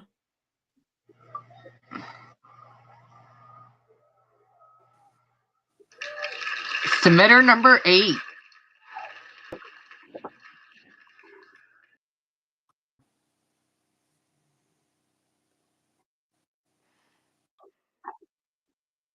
Where did I put my soda? I need my drink. Good golly. Both my dogs are snoring in unison. At least they're snoring and it's coming out of that end and not the back end. That's true. My dog likes to have backfires. Smells like tire fires. Arizona farted so loud a couple nights ago she woke herself up. Yes, number 8, Puetasa's Quest. I needed to limber up my lips and my tongue. Ah, shit. You should get a dryad for that. I just remembered that number 19 is hovering somewhere. And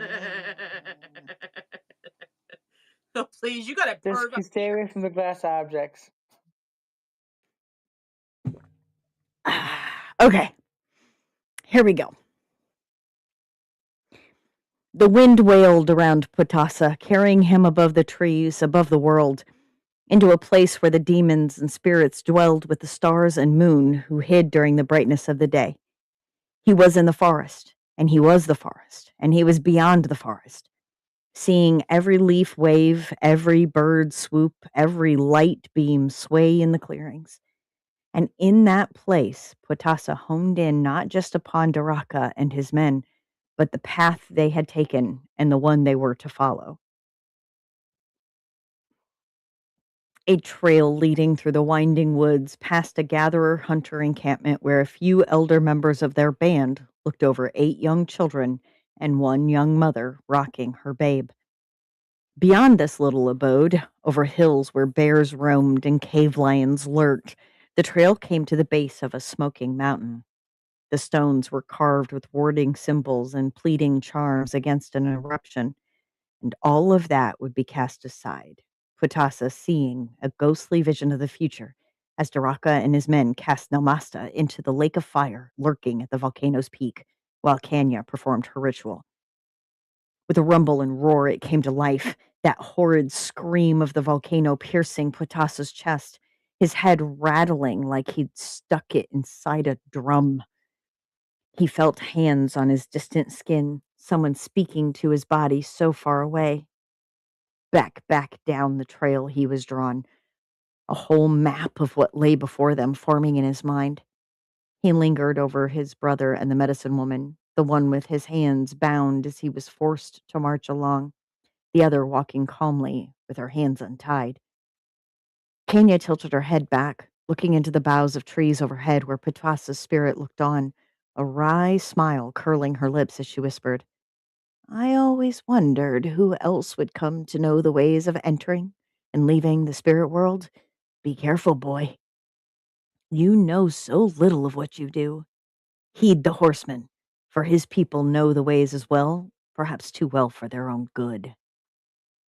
Daraka's voice echoed then through the vision, his words enough to silence Kanya, though what he said was lost to Putasa. With a rush, he flew back to his body, crashing into his flesh as he might have crashed down from the walls of his home village. Head spinning, stomach churning, Putasa turned over and puked on the ground, coughing up everything he had imbibed. For now that the potency was gone, the mushroom tea had become rotten, souring everything it touched. After his heaves, silence fell once more, not even the wind breaking the stillness this time. He felt someone moving behind him, a hand landing on his shoulder as El Quelmos spoke at last. You saw more than you intended, eh? Maybe. Probably. Putasa grunted, wiping his mouth with the back of his hand and rising shakily to his feet. El Quelmos took hold of his shoulder, keeping him upright as he glanced back at Apicha. She was splashing cold river water on her face, muttering to herself. Putasa swallowed, calling out in a painfully weak voice. Are you all right? Like I fell out of a tree and hit every branch on the way down, she moaned, turning her bleary eyes upon him. I'm sorry, but it looks like the mushrooms did nothing but make us ill. No, I saw it, Putasa said firmly. I saw the trail all the way to the volcano, where Namasta and the medicine woman have been taken. Even the gatherer encampment, and he shuddered, a wave of dizziness almost carrying him to the ground. Tell us, El Quelmos breathed, grabbing his other shoulder and forcing Putasa to remain standing. What foul vision did you behold? Namasta's death, the volcano erupting, our end, Putasa uttered, putting his hand against the rough bark of tree trunk to steady himself. He inhaled, his ears ringing as he felt every contour, every detail of the bark, his fingers stroking the rough valleys and pointy peaks like he was looking down upon the world once more. Someone shouted at him, El Quelmos releasing Putasa's body to let Apicha take hold of him instead. Her gentle hands turned him around and looked into his eyes, her own dripping with concern as she said, Please, tell me what's happening to you. I felt something new. Putasa felt a fresh wave of nausea roll over him, his jaw clenching shut as he waited for it to pass. He took a long breath through his nose until the roiling had subsided. Like the tree was a map of the world and my fingers could see the contours. He does have the sight, Wolgo said grimly, which means that Daraka really can make the volcano explode and kill the farms and grasses for a year or more. But that doesn't make any sense, Apicha said helplessly. Kenya, she had to perform a ritual, did she not? Putasa nodded. Then she would refuse. There's no chance that she would ever lead a human sacrificial rite to kill our crops. No, not just our crops, but those of all the farmers and the fields El Quelmos' horses and Eric's. This Kenya is a seer too, is she not? El Quelmos asked. We spoke briefly as I saw her from above, Putasa said. She must have seen me. What does that have to do with anything? Apicha asked. Those with the sight, those who venture into the other realm, see things which are lost on the rest of us, Wolgo said. Perhaps she will refuse the ritual, or she has some other purpose for intending to go through with it. But that doesn't seem like her at all, Apicha said, a note of desperation in her voice. Whatever the case, we have to find her, and now we know the path, Putasa said, turning towards the trail Daraka had taken. This way. He took one step before his balance began to falter, Apicha holding him up. She grimaced, looking him in the eyes as she said, You can't lead us. You can barely stand. We shall have to be his legs, Wolgo said, taking Putasa's arm. I don't like any of this, Apicha muttered, shaking her head slowly as she took his other arm. All the more reason to push forward, El Quelmos said, falling in behind them. The only way to avert disaster is to reach the end of the trail.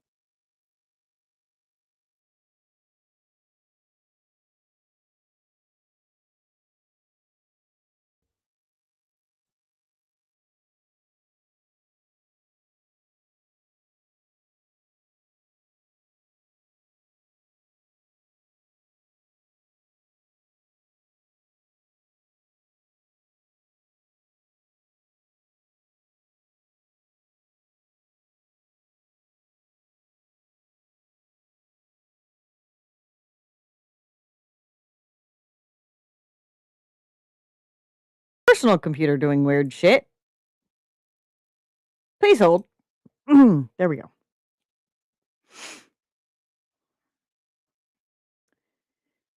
Putasa nodded in agreement, taking one shaking step after another, Apicha and Wolgo keeping him upright as he led them down the trail towards the danger facing their village and the ones who might save them all. The sun was nearing the top of the sky by the time Apicha could release Putasa to walk on his own. The lingering wobble the mushroom brew had left his legs was gone, though he still seemed to be between worlds, his gaze often looking right through the trees, bushes, and hillocks around them to see what lay beyond. Why didn't I see anything of the other world? Apicha asked herself, feeling a hollow sensation in her middle as the thought ate at her.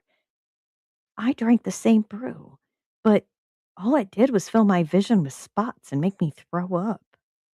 She trudged along with Putasa, trying to work up the courage to ask the details of what he had seen, yet her tongue never quite let the question go. Before long, she had fallen back a few paces, watching Putasa pick the trail out of the undergrowth with perfect accuracy, keeping them on the path even when it vanished beneath leaves, crossed streams, or wrapped through blackberry tangles. You feel left out, Oquelmo said softly, shooting a knowing glance at Apicha. Should I not? She asked back. Not all are able to glimpse between the worlds, and some lack that gift until it has awakened in their bodies. Aquelmos took one of the stone charms hanging around his neck and kissed it, muttering something in his own tongue before continuing. You should be glad that he is able to walk that path. Cherish his gift and what it can bring rather than losing yourself to jealousy. I'm not jealous. I'm worried.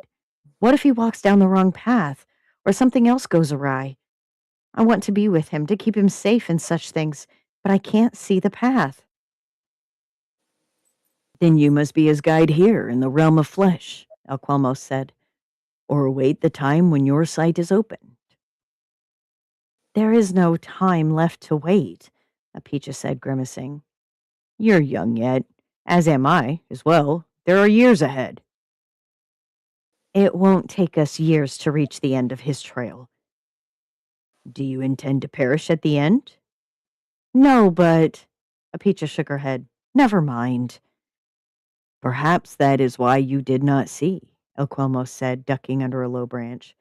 You were looking too far ahead. I was looking at Putasa the whole time. A husband-to-be, a lifetime looming in the near and far distance. Are you saying I shouldn't wed him? I said only that you should look towards something near, and that he may be something near and far and all distances between. Apicha nodded slowly, her gaze floating to Potasa. All at once, she understood, looking instead to the trail he was uncovering. I was so determined to walk the path with him that I looked only at him, not the path we were supposed to walk. The thought lifted her spirits, indeed, sent her quickening her pace to reclaim her place at his side. Putasa smiled at her as he showed her the way over a fallen tree which stretched longer than their village. Apicha clambered over it with him, the two walking along the trunk like a bridge, their feet carrying them to the distance where, with luck, a second chance to enter the other realm together would come. Dun dun dun. Those damn oracles.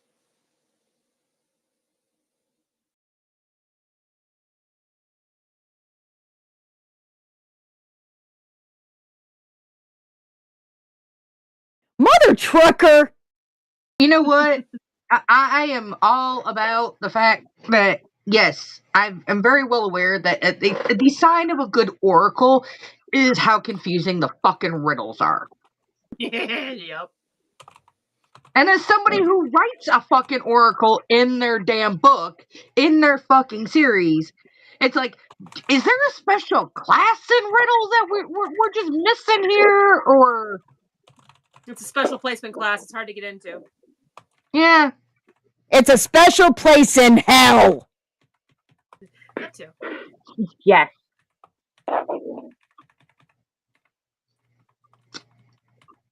Interesting. Very, very interesting. Okie dokie.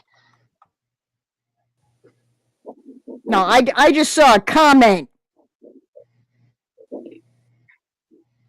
Number 19 has made their name known in the motherfucker.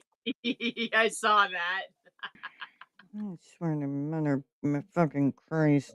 Now they're telling you to shush. Kiss my glow in the dark white.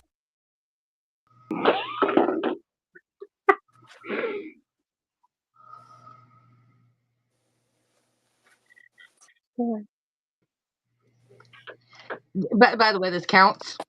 This does count. Yeah, I know. It counts. It's 4. Arizona, stop it. Let's see who we can get to be number 5. Spinny, spinny, spinny, spinny, spinny. Who are we gonna land on? Mother trucker. Submitter number 5.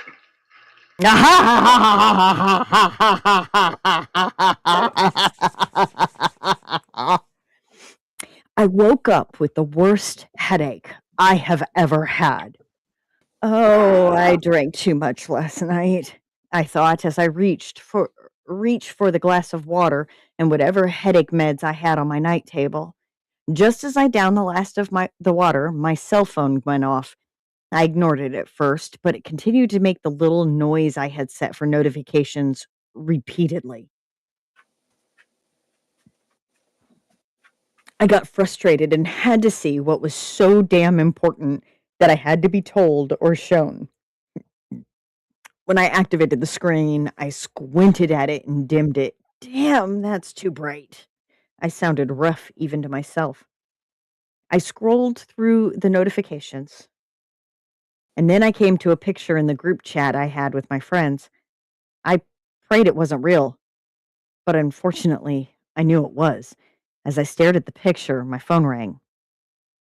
"Hello?" I said in a small voice. "Girl, you were wild last night," my best friend responded. "Gods, what did I do?" I whined, which was a mistake. "You were dancing on a table and, well, you saw the picture, right? You kissed your crush in front of everyone," she answered. "Oh, gods," I said. "Who all knows?" "Everyone at the party knows," she answered. A month later, I got out of the car and looked at the old farmhouse of her grandparents. I always loved being here when I was growing up, but this time wasn't for a happy reason to be here. My granddad passed away about a month ago. Grandma asked me to come out before the will was read out tomorrow. She said she needed some help cleaning the house up. I sighed and walked up to the house. My grandma had the door opened before I made it up on the porch. Baby girl, Grandma greeted me with a hug. Thank you for coming early. I hugged her back. You are welcome, Grandma. Come inside, she said, guiding me into the house. The rest of the day, we cleaned the already clean house. I moved the furniture around in the family room to add in a few of the chairs from the dining table for tomorrow. After everything was done, Grandma and I ate dinner at the kitchen table. I savored every bite of Grandma's stew. After we finished, I helped do the kitchen. After we finished and I helped do the kitchen cleanup, we went to bed. I entered the little bedroom I used when I was a child. So many memories were made there. The silly stories Grandpa told to try to get me to go to sleep. I wiped the tears I didn't realize were falling as I got ready for bed. I curled up in bed aloud and I curled up in bed. I allowed myself to cry, remembering him. The next morning, I got dressed and helped Grandma get everything set up for the whole family. It was a big family, though some chose not to come. I sat off in the corner, being quiet, but everyone was speculating what they were getting. I didn't care what I got, as long as it meant something to Grandpa. Everyone got something small, but meaningful, or a little bit of money. Then my name was said. I was in shock when I heard I got the house. Knew it. Grandpa, this is your home, I said, dumbfounded. I know, but it hurts too much to stay here, she said. I can't stay here. Too many memories. Your grandpa didn't want me to live the rest of my life crying. Where will you go, Mom? My mom asked. I am going to live with my little sister. She lives across the state from here, Grandma said. Everyone started leaving not long after the will was read. Mom hugged me before she left. I walked out onto the porch. Then my cousin came up to me, the one who was always looking to make quick money. Hey, cuz, he said with a slimy looking smile on his face. Hey, I responded, looking out at the land that came with the house. I have a deal I wanted to talk to you about. He leaned against the railing next to me. And what might that be? I asked, knowing it was a bad deal even before he said anything.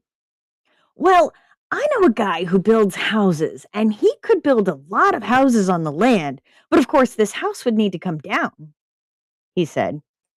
I'm not selling, I said. None of it.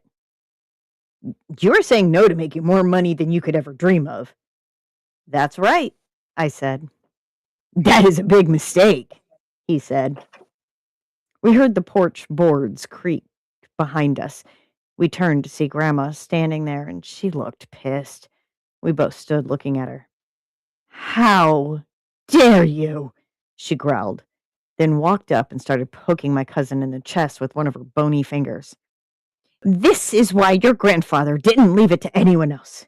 He knew you would pressure whoever got the house, but we knew she, Grandma pointed to me, was strong enough to tell your ass no until you believed it. But Grandma, he stammered. Don't butt Grandma me. You are not to say another word to her. She took a shaky breath. If you bother her again, I will make sure she gets you trespassed from the property, and I will remove you from my will. He nodded, then ran to his car and left. I turned to Grandma. She smiled at me. She took my hand and led me into the house and made me some tea. Grandma's feisty. Done. I love Grandma. Spicy tamale going, oh, look, this is my life. Let me live it. Hey, you, no, I'll remove you from my will. Just get scat. Goodbye. Wait, good God, I think I just saw my future.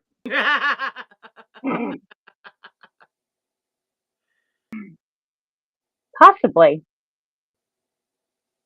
I wouldn't put it past you. Definitely seems in character. Of course, I was also waiting for some kind of bloodshed. Yeah, considering who this was, yeah. All this month, submitter number 5 has been throwing weird things at us. You know, cannibalistic grandparents that we thought were dead. Yeah. Could still be, because nothing says that you have to present your stuff in order. Yep. Oh my God, what if this goes with the cannibalistic grandpa? I think it does. I was wondering that too. I'm pretty sure it does. Curiouser and curiouser. Who else we got there, Julie? Anybody else? Yeah, Let's we just got make 3. sure we have the See who's lima next. beans ready. Oh shit. 9. Ooh! Do-do-do-do! Okay. Please hold. Inhaler must be at the ready.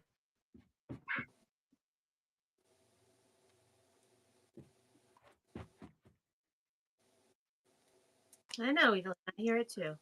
It's fine. You know what? We're just going to do one for good measure, preventative maintenance. You're just doers, babe. It's fine.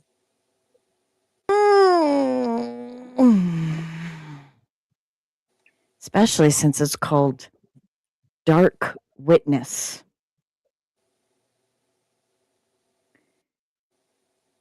The cabin stood exactly where it always had. The trees around it had grown, thicker trunks, higher canopy branches knitting together so tightly the sky only showed in thin, fractured strips. Moss crept up the stones at the foundation, softening the edges, claiming ground inch by inch. The porch sagged slightly now, boards bowed with age and weather, but it hadn't collapsed. It hadn't been reclaimed. It had waited. Her feet knew the path before she did. She didn't remember deciding to walk forward, only the sensation of gravel shifting under her shoes, the crunch too loud in the quiet. Every step stirred something in her chest. Not fear, not yet, but recognition, like muscle memory waking up after years of disuse. The air smelled the same: damp wood, pine sap, cold iron, and smoke long faded, but never gone. Her breath caught.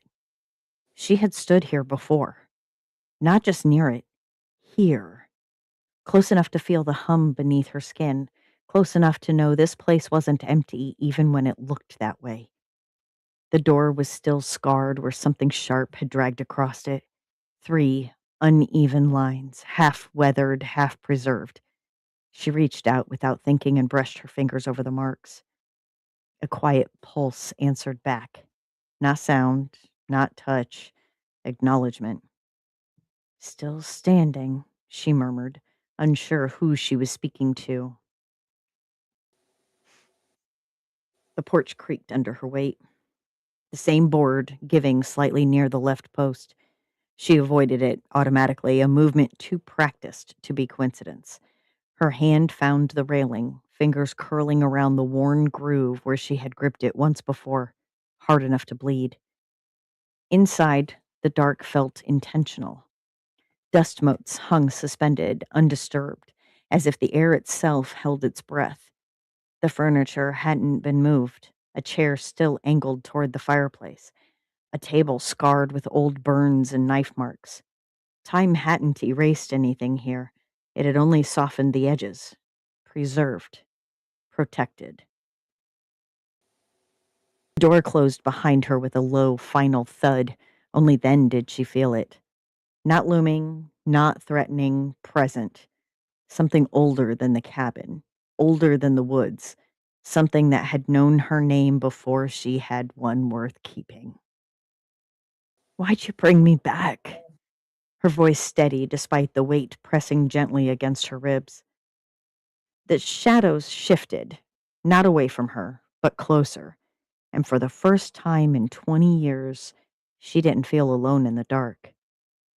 She moved to the kitchen to light the stove and put the kettle on. Things were always easier to handle with a cup of tea in hand. No sooner did she pour steaming water across the singular bag, she heard the floorboards creaking in the hallway behind her, a slow, deliberate sound that carried too much weight for an empty house. It wasn't the sharp snap of old wood settling. It was the warning groan of something choosing to be heard. She froze. Not because she was afraid, fear had long since burned itself out, but because some instincts never die. They just wait. You can come out, she said quietly, fingers tightening around the mug in her hands. The tea had gone cold faster than it brewed. I know I'm not alone. The air shifted. Not colder, warmer somehow, like standing too close to a fire you didn't remember lighting. I always wondered who else knew. The voice came from the end of the hall, familiar in a way that made her chest ache. Not a sound she'd heard often, but one that had lived in her bones since the beginning, since before the losses, before survival became a full-time job. He stepped into the light like he belonged there. No drama, no flash, just presence. The kind that rearranged a room without touching a thing. You're late, she said, because sarcasm was safer than hope. You weren't ready, he replied. Glowing red eyes flicked to the mug, the worn sweater, the exhaustion she no longer bothered hiding.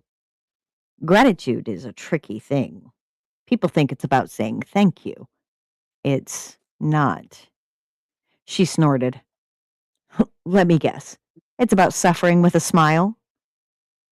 No, he said gently. It's about recognizing what stayed. That landed harder than any accusation ever had. She looked around the cabin instead of at him. Bare walls frozen in time. Bedroom doors closed because the memories behind them held a torturing weight. A glimpse into what her life would have been if she hadn't fought to survive. I didn't ask for this, she said. I know. I lost things that mattered. I know. Her voice cracked despite her best efforts. I survived things I shouldn't have. He smiled then, not proud, not pitying, reverent. That's why I came. She finally set the mug down. Her hands were shaking now. You think I should be grateful for pain? I think, he said, stepping closer, that you're allowed to be grateful for the strength that answered it. For the people who loved you imperfectly but stayed. For the fact that you're still here, still capable of kindness, still capable of choosing softness. Silence stretched between them, thick and sacred. She exhaled, a long, shaking breath she'd been holding for years. Will you take it away? She asked. The weight. He shook his head. No, but I'll show you how to carry it without it crushing you. The hallway creaked again, once, final, like punctuation. When she blinked, he was gone, but the warmth remained. And for the first time, gratitude didn't feel like an obligation. It felt like grace. Weeks passed. Not quickly, not cleanly. They passed the way rot spreads. Slow, deliberate, easy to ignore if you weren't looking for it. 10 names faded to 7. 7 to 5. 5 to 3. No announcements, no explanations, just absences. Students who stopped sitting together, locker doors that stayed unopened, parents who smiled too tightly at pickup, teachers who marked attendance without comment. Phase 1 didn't fail anyone outright. It sorted them. Those who laughed when it was their turn stayed. Those who flinched were thanked for participating and quietly dismissed. Those who questioned anything at all were removed early before they could become a problem. By the time the leaves turned brittle and orange, only 3 remained. She knew their faces, their fears, and, unfortunately, what came next. The preparations began subtly. A requisition form left face down on a copier. A permission slip template that didn't quite match any sanctioned activity. A bus route request that looped too far past the athletic fields and into the tree line. She saw blindfolds once, hanging from the three's lockers like a badge of honor. Not the hangman's noose she saw it as. Her hands shook for an hour afterward. Still, she didn't intervene, not yet, because stopping phase 2 meant stopping everything, and that required proof, timing, witnesses, and courage she had spent 20 years rationing. The woods came back to her in pieces, never all at once, never in order. Cold mud seeping through sneakers, a laugh breaking too sharply in the dark. Someone saying, "Trust us," like it was a joke she didn't understand. The blindfold hadn't been tight at first. That was the cruelty of it. They wanted her to believe she could see if she needed to. Then the ground dropped. Not far, just enough to panic. She remembered hands. Too many, not helping. The smell of lake water still on her clothes. The moment the laughter thinned and someone said, "Wait."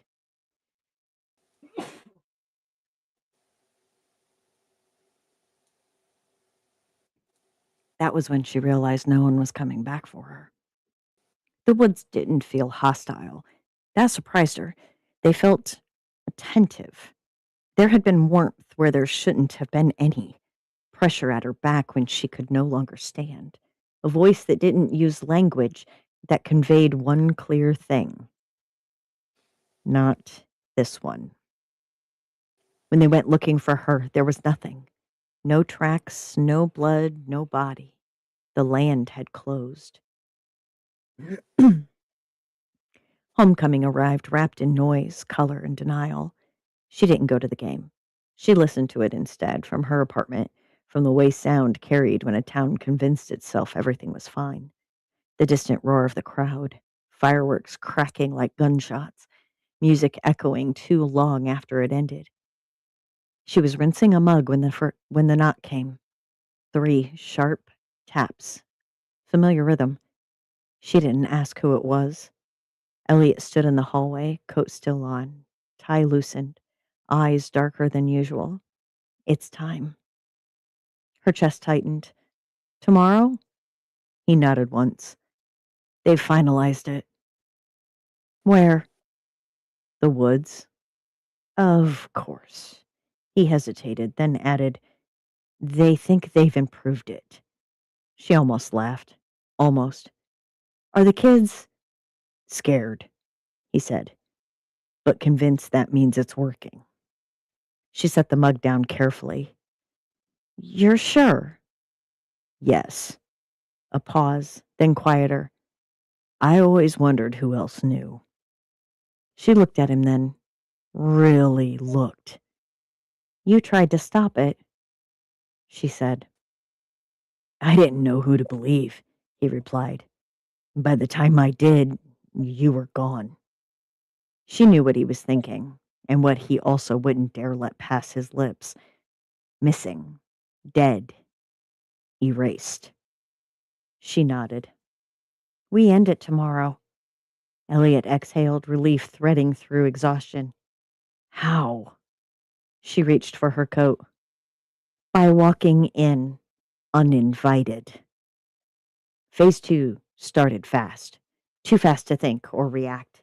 At sunset, the underclassmen that were chosen to bear witness loaded buses, while gloved, practiced hands closed around wrists and shoulders of the selected, snatching them up, black bags over their heads, all in the name of fun. Each one screaming as sight was robbed from them before the van doors closed. Someone shouted a name like it was reassurance. Someone else laughed.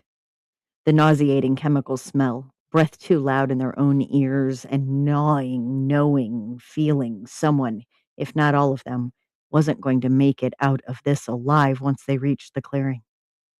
They were unceremoniously removed from the van with the only instructions, "Keep moving," a voice said, calm and ceremonial. "This is part of it."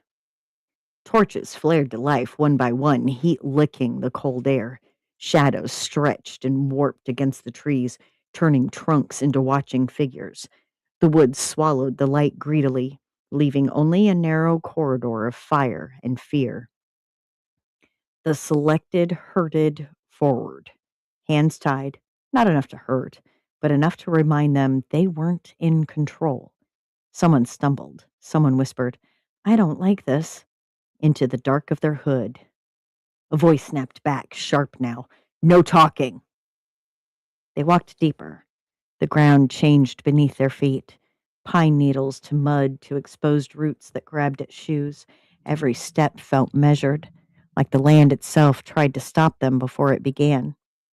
When the bags were finally torn away, the clearing waited. Torches circled it. A crude symbol burned into the dirt. And beyond that, figures. A dozen of them. Tall, still, draped in dark robes that erased age and identity, faces hidden behind masks too smooth to be comforting. They stood exactly where they had stood 20 years before, the original crew. One of the students let out a sound halfway between a gasp and a sob. "This is phase 2, the tallest figure said. His voice was distorted, practiced. "The trust phase." Another figure stepped forward, holding blindfolds folded with reverence. "You've already proven you can endure humiliation," she said. "Now you'll prove you can let go." A blindfold was placed into trembling hands. "You will cross," the tall figure continued, gesturing toward the far side of the clearing where the ground dipped sharply into darkness. "One at a time, guided only by instruction." A pause. "If you hesitate," he said mildly, "we will know." The first student was chosen. They protested weakly. "You said this was about courage." "It is," came the reply. "Courage is obedience." The blindfold went on. Hands guided them forward, too many hands touching too lightly to help. Laughter rippled through the robed figures, thin and nostalgic. "Trust us," someone murmured. The student took a step. The ground shifted. Not a drop, not yet. Just enough to steal breath, to spike panic. "Keep going," a voice urged. "You're almost through." The woods leaned in. That's when Eleanor stepped out of the trees. "No," she said. The word didn't echo. It didn't need to. Every torch flickered. Head snapped toward her. Confusion rippled through the robed line. Recognition followed like ice water. "You," someone breathed. Elliot moved beside her, already pulling a phone from his coat, its camera trained steadily on the scene. "Hands off the students," he said. "Now." The tall figure recovered first. "This is a closed tradition." "So was I," Eleanor replied, "until you tried to kill me." Silence cracked open the clearing.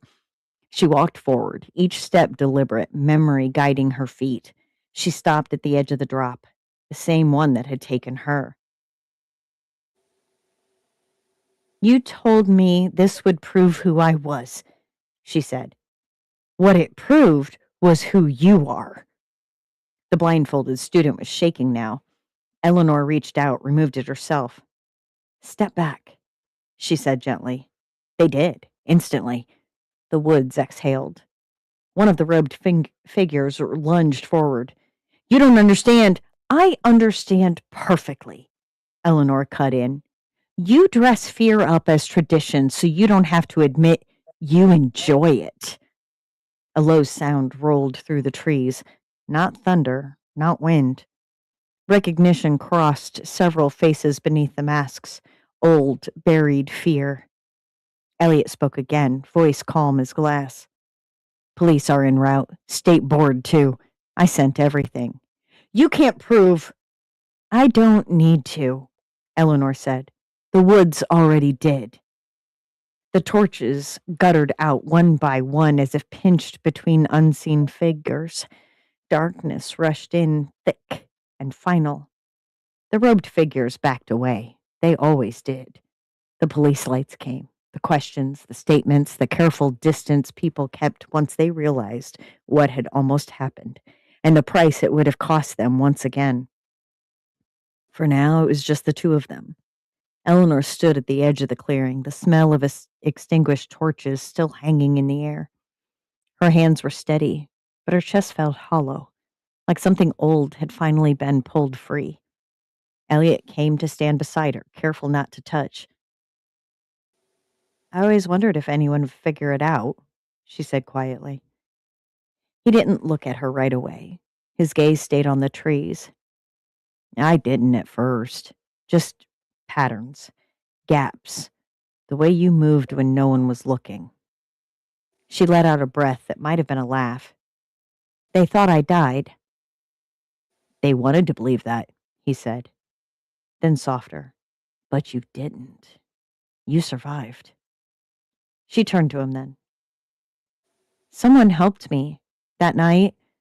I still don't know what. Elliot finally met her eyes. No skepticism there, only respect. Some places keep their own witnesses. The woods shifted just slightly. Eleanor nodded. I think it wanted me to come back. So did I, he said, but not for revenge. No, she agreed, for an ending. They stood there a moment longer, the ground solid beneath their feet at last. You know this means the town is going to ask who you are. Eleanor's mouth curved, slow and certain. Let them, she said. I remember now. And for the first time in 20 years, the woods let her leave without watching. Dun, dun, dun.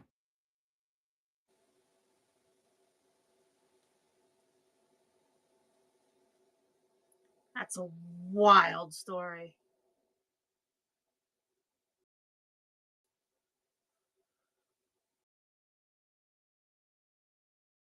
Bits of it remind me a little bit of an anime I watched ages ago called Another, which was your typical high school anime, except it was a horror anime. And the concept of it was every now and then, just without reason, rather than having 30 names on the roster, there'll be 31 names. Because there's an extra student that shouldn't be there, but they have no idea which student is the extra. And until they find the extra student, random accidents happen that brutally massacre and kill said students. Yeah, see, Luna knows it. And like aspects of it reminded me of it, but it went in the opposite direction, where instead of trying to stop the bad, these full-grown adults are encouraging it, are reveling in it. And that's wild. Because they were the students that were participating 20 years before. Yeah. I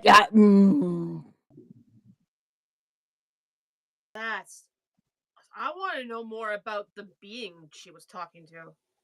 Mm-hmm. Something tells me this is not over. That sounded like an ending, but something tells me that this is not over. No, there's still the meat of the story in the middle. Where's that? I wouldn't put it past if this isn't the actual ending. There's that too.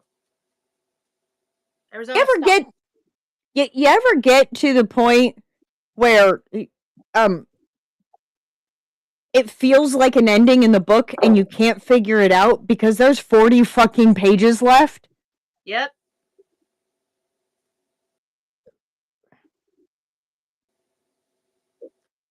So I always get that little dread of that knot of dread in my stomach when that happens.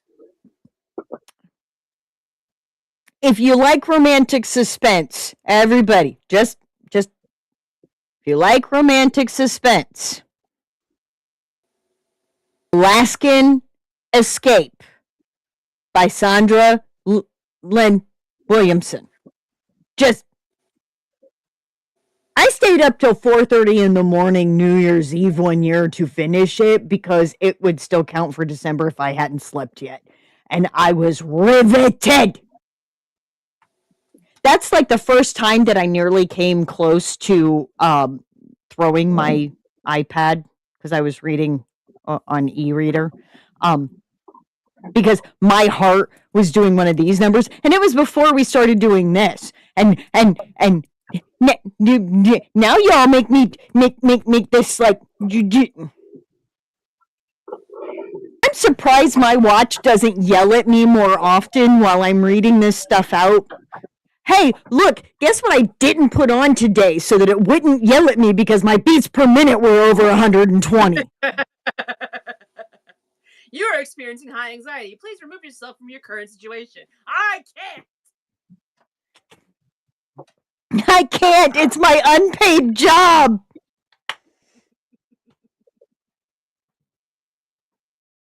All right.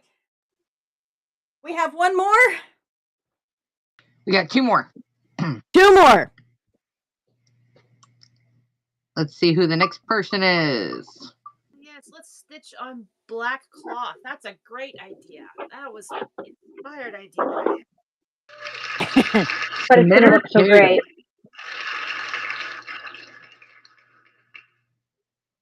Technically, yes, Sticks. An iPad toss is the equivalent of a mic mute. Book toss, whatever. When you can't frickin'. Nope.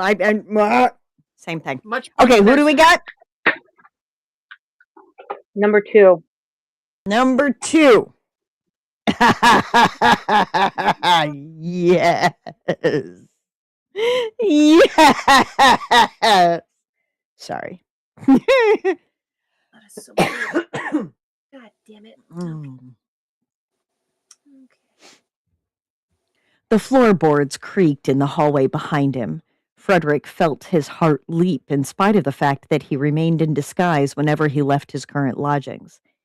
He turned from the filing cabinet to face one of the rebel underlings at the alleged corporation.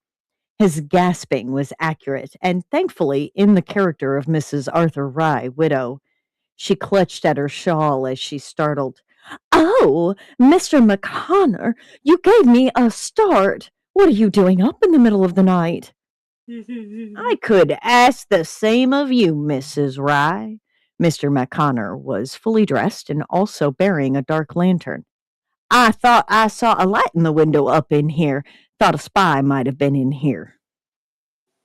"It was only me, Mr. McConnor," Frederick breathed as Mrs. Rye. "I thought I misfiled some requisitions and I just couldn't sleep thinking of it. It would be terrible if I accidentally sabotaged your operations after your Mr. Blake had been so kind and generous." His guise as a bumbling yet kind-hearted soul had helped immensely with his efforts to sabotage the Confederates. This particular interruption had vexed his efforts to copy some plans. He'd have to mislay them into his petticoats on the morrow, give himself time enough to copy them in his tiny apartment upstairs. "I thought I'd put my mind at ease and check before it came to daylight. Fortunately, all is well." She summoned a smile, but still remained shying away from Mr. McConnor. "If you would make way, sir, I'll return to bed." "All on your own?" he leered. Frederick made Mrs. Rye's lower lip tremble, summoned tears to her eyes. "Mr. McConnor, for shame! My poor dear Arthur is not yet a year in the ground. Leave a woman some time to mourn, please." "Aw, don't be like that," he cooed. "I'm just being friendly-like, and you're running around in your nightdress." "My apartment is upstairs, Mr. McConnor. I did not believe that anyone else would be abroad at this hour." If he made himself more inappropriate, then Frederick would do him a severe dishonor. "If you do not make way, I shall scream," thus wakening anyone else present and alerting the local sheriff's deputy, who had insomnia and used it to his advantage. Mr. McConnor quickly calculated how bad it would look to be fully dressed in the middle of the night against a woman clearly unprepared for interaction, especially in the corporation's offices. He might indeed be mistaken for the very spy he allegedly sought. Therefore, he sidestepped into the hallway in the most insolent manner he could summon. "Good evening, then, Mrs. Rye." He even bowed with the sweep of one arm. Frederick knew the type. He'd shared gentlemen's clubs with many an ungentlemanly type. So she gripped the handle of the lantern so it could act as a mace if necessary, and clasping her shawl to her breast, edged gingerly through the door as far away from Mr. McConnor as possible. Just as she turned away, Mr. McConnor smacked the flat of his hand to her rump. Frederick didn't even think. He swung around, lantern flying in a perfect arc to Mr. McConnor's head. She shrieked, "Manners!" as the lantern connected with his temple. He put a little too much English in it, not only drawing blood, but sending him careening into the door jamb, knocking him out cold. Frederick dropped the lantern, smashing its glass. There was glass, too, in Mr. McConnor's pocket, which also smashed on impact. Cheap booze from a cheaper bottle spread out along the floorboards, creeping inevitably closer to the open flame. Oh no. He had minutes at best, and he knew where the plans were filed. Frederick quickly skipped over Mr. McConnor's feet and wrenched open the relevant cabinet, grabbing the overall plans and stuffing them into his brassiere. He tossed the extant stuffing aside on the floor to make room. Once the papers were secure, he shut the drawer, purloined Mr. McConnor's lantern, and dashed upstairs.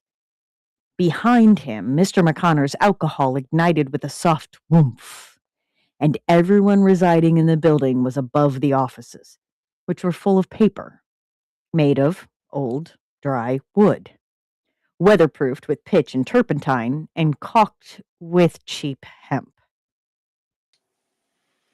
Frederick was certain that the kapak once used to inflate his bust was going to do nothing towards fireproofing the establishment. Mr. McConnor was a lost cause, but there may yet be some innocence in these apartments. He swept his belongings into the carpet bag and the dress over one shoulder, then set up the alarm. "Fire! Fire!" she yelled, hammering on every door.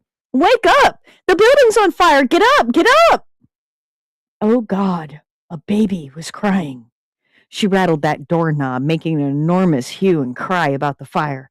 By the time the doors started to open and the neighbors began blearily yelling about the ruckus, the flames had overtaken the stairway down to the streets. There was a window with egress to a neighboring roof, but it was a little hefty for Mrs. Rye's ladylike arms, and she had too many witnesses now. Down in the conflagration, Mr. McConnor returned to consciousness long enough for a death scream. Frederick made a show of struggling with the window. "There's a way out," she cried. "Help me!" A crowd of hands joined hers at the sash, pulling it up and open enough for people to squirm through and onto the roof next door. Panicked people crowded the egress. "One at a time," commanded Mrs. Rye, using the authoritative voice borrowed from an old schoolmarm. "One at a time." The voice of authority worked, and they began to file through the window. The baby was still fussing as its mother carried it through. Frederick was the third last out, at the insistence of two remaining gentlemen.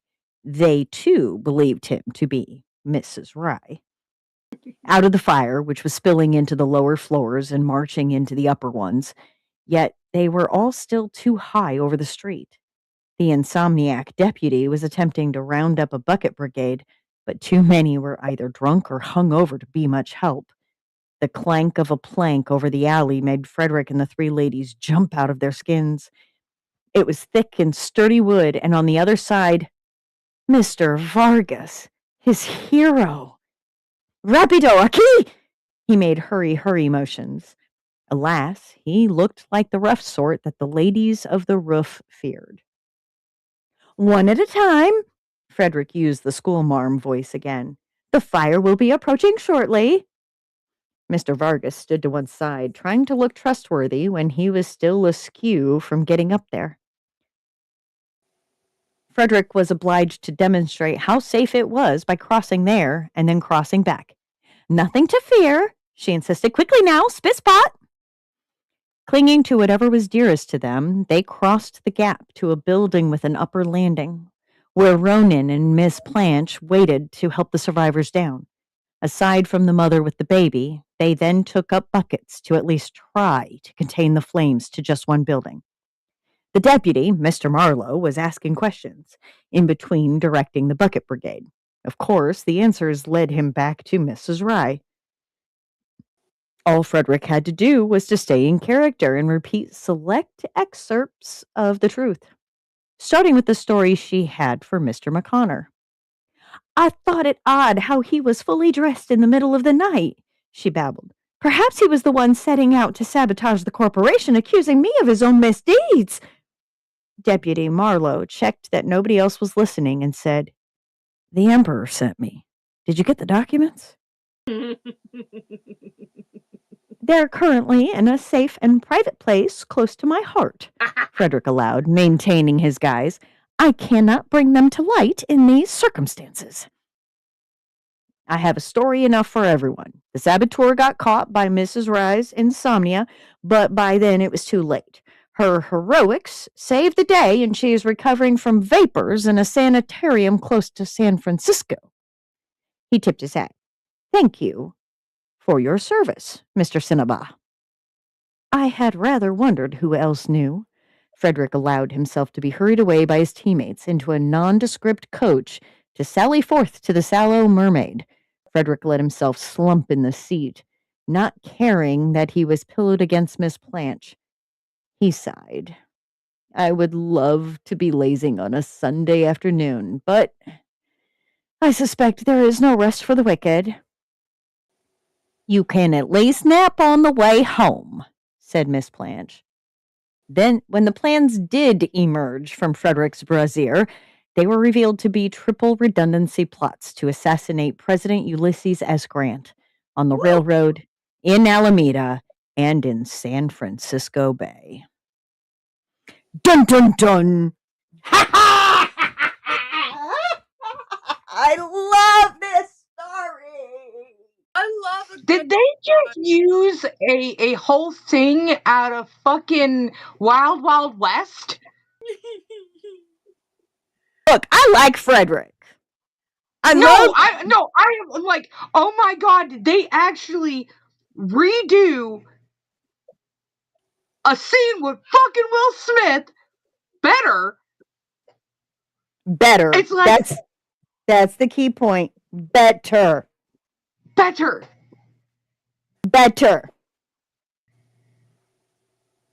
I love a good spy. Yes. I love a good gentleman spy. It's so good. Oh my god. I need to go watch Spy Family now. Holy fuck. Single file. Please keep your arms and legs inside the plank at all times. Thank you for choosing Last Chance Escape Services. You didn't have many choices, but you still chose us. Lovely, Sticks!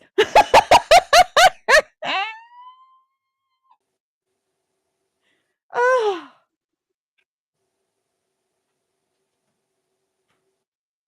Oh, that was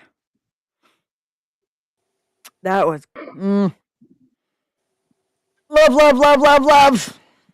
Look, one of my favorite animes that I've been addicted to lately has been Spy Family, which is about a spy and an assassin raising a child together without realizing that they're with a spy and an assassin. And there's so many scenes where the spy dad has to dress as various characters and stay in character. And it's just, oh my god.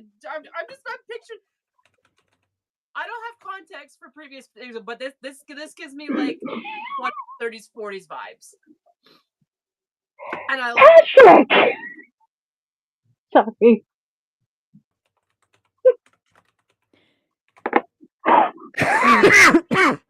I've seen a very attractive drawing, so I would actually be okay with riding a spider if it's a drider. Oh, let's nope. Nope. Yeah, Izzy, don't do spiders. Nope, not at all. Okay, so the last one, let's give it a spin. Just so we can get the clapping at the end, because it's my happy. I introduced her to a new toy. But it's working. Submitter won. Woohoo! Fitting. Finish with the first. Okay.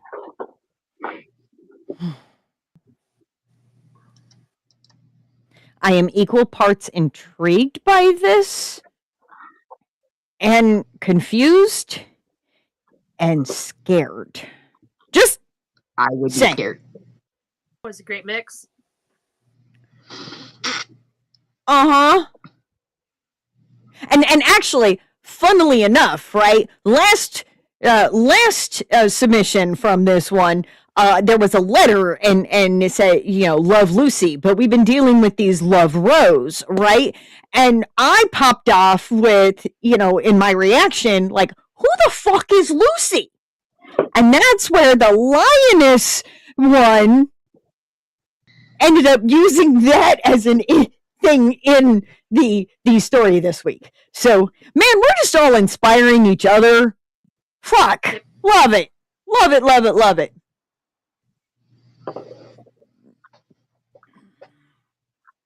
I'm kind of glad I lost access to my cowboy hat in the divorce, because if I were to show up on here wearing it, I don't know. I might have proposals of various kinds. Okay. 5 years later, Derek entered a room filled with other men in black. The atmosphere was tense with hostility towards each other. Watching as they glared at each other, Derek took a seat on one of the couches while everyone else stood. Just then, 4 more men entered before Jax followed behind. Spotting Derek, Jax moved towards him and took a seat on the other side of the couch. Long time no see, old pal. Derek cheered. No kidding, Jax replied. Maybe they'll partner us up again. You seem to be the only one who can keep up with me. Oh? Yeah, everyone else dies so easily. You, on the other hand, well, you know our long history, so yeah, let's partner up again. Hey. Pausing for a moment, Jax took a breath. You seem more of a solo man. Wow, did you take some speech therapy or something? Yeah. Good on you, man. Are you boys done chatting? The boss asked. Going quiet, they focused on their boss as he walked towards his desk and placed a stack of paper folders down. His 2 guards stood behind him. Many of you already know that with the increase in cyber attacks, we have gone back to paper for the time being. With no prior experience tracking down wanted individuals without digital resource, the best of you will prosper, while others will drown. With that, I expect my numbers to drop drastically.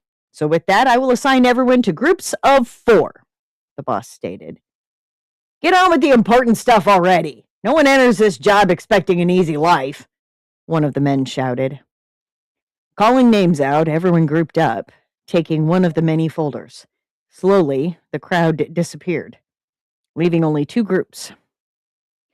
Jax, Derek, Leah, and Nova, you are to be assigned back to the underground slums. Here is your folder, the boss said, holding it out for them. As Jax grabbed the folder, they all walked out, leaving the last group behind. Sliding an old plan card over a keypad, it opened the door, allowing them to slip into a soundproof room. As Nova entered the room, there was the sound of a floorboard creaking in the hallway behind them. They watched as the door closed, feeling around the room in case someone entered. With that, they looked at one another, assessing the situation. Without a single word spoken, They walked out of the room and followed Jax as they made it to the garage.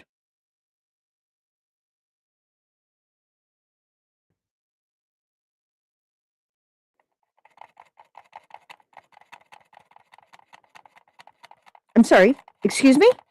Was that I'm- it? Excuse me? Oh, no. Rude. Dun dun dun.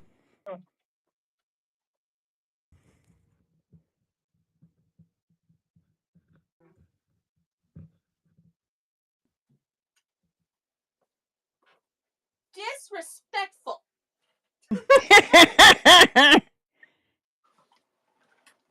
Well, this submitter is never known to be anything but. Nat, I'm going to stop you right there because you're going to give too much away and we have to go all the way to the end of tomorrow night. So no, don't do it. I wasn't going to do it. This submitter is known for. No. No, I did not say this submitter is known for. This submission. No. You didn't let me No. finish. No. This submission, same freaking thing, is known for or is not known for. It would have given away too flippin' much. It would have. See, Kesh is even nodding her head. Nope. Zip. Zilch. Julie. Get out of this. All the submissions this week and all this month have been put you on the edge of your damn seat. Yes. And obviously, here's the other thing that we do have to take into consideration, right? Snowpocalypse has hit Northern Hemisphere, and there's also been some blistering hot shit in the Southern Hemisphere, right? And January, the new year, the whatever, it just always is. Sometimes you just don't got the spoons to keep going, or you've got work, or you've got stress. I mean, hell, I took a break this week and literally was like not around in the Discord, right? Like I wasn't on video in video chat for like 2 whole days. I took 2 mental health days because I was stressed about the washing machine being broken, my truck brakes being bad. There was a cat situation that I was dealing with, not mine, but you know, it's close and dear to my heart. So yeah, sometimes you just got to take a break, and sometimes you just don't have the words, and sometimes you just need to disconnect from everything. So sometimes we've got short submissions, sometimes we've got really long submissions, right, Kesh? Right, Julie? Right, Patrick? Yep.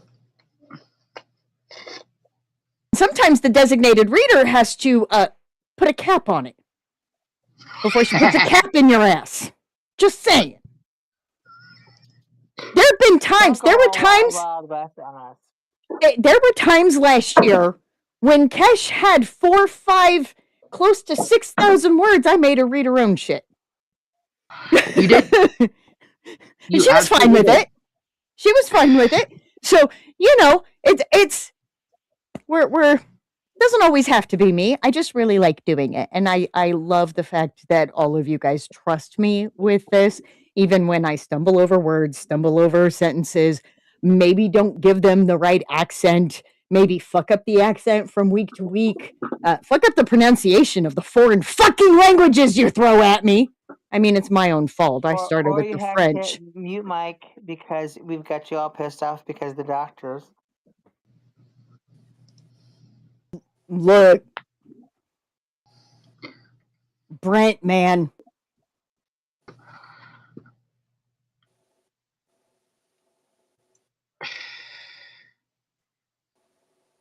Yeah, okay, so we good. We're going to find out tomorrow. Now, again, if you have changed your mind in any way, shape, or form about whether or not you want to remain anonymous after this is all said and done, we will honor it, even though for some of them, we really don't want to. I'm saying that with my whole ass fucking chest. Okay? I don't want to keep quiet, but I will keep your fucking secret until you tell me I don't have to. I mean, you'll keep our names out of your damn mouth? I didn't say that. I already know. Yeah, everyone 'cause knows I who can we're already talking feel about. like the voodoo doll getting pins and needles stuck in it from last All- week. Just all wait I- till I piss you off this week. All I said is that I wouldn't shout it from the mountaintops like I really, really want to.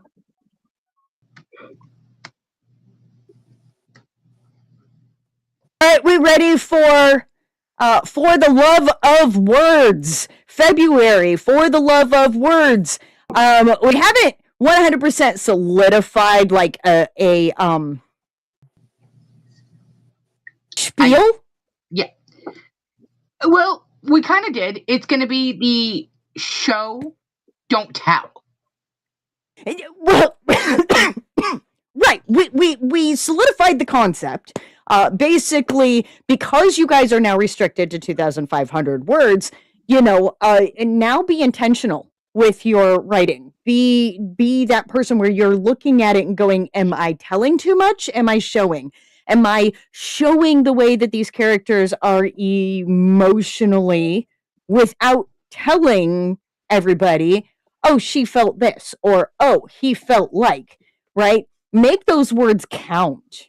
And I can almost guarantee that you will get further in 2,500 words in your story when every word is placed intentionally. What I was meaning, Julie, is that we hadn't put together a spiel. You always have a spiel. Yeah. We should have the spiel by tomorrow. Yeah, we'll have the spiel by tomorrow. But Julie's great at spiels and making sure she knows them. I mean, half my spiels that I put and I run my mouth up here on were originally Julie's that I've modified for my voice. Like, I'm just saying. Exactly. Just saying.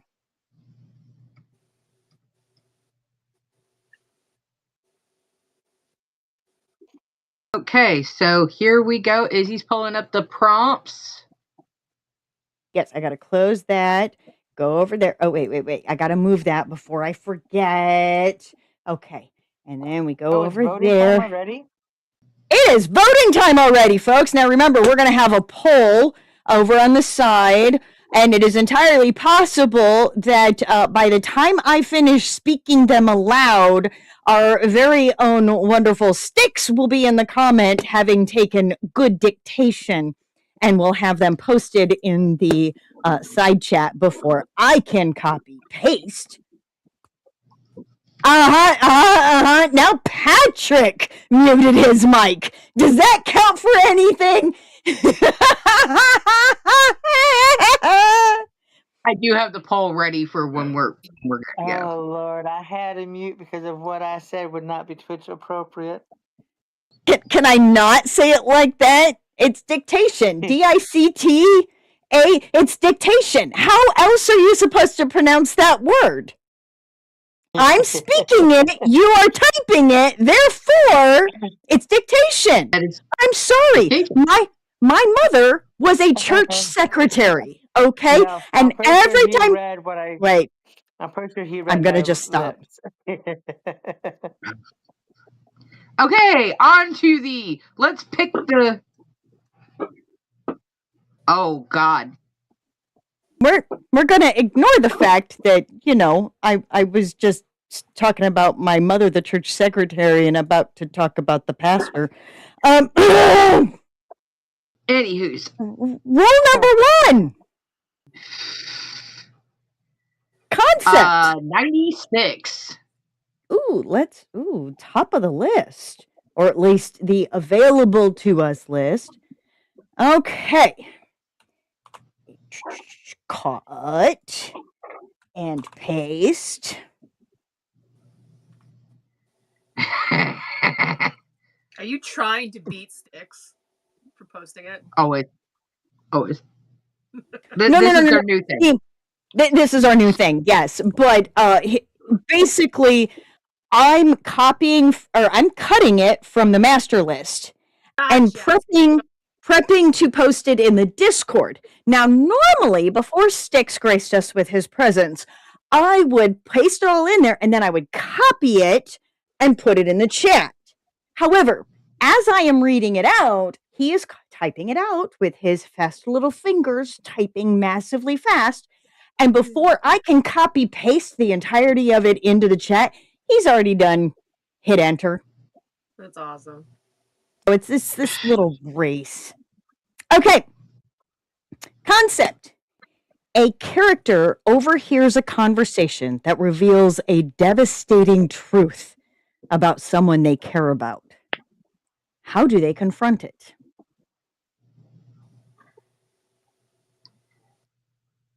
Okay. The next one is 83. Starting first line. Ooh.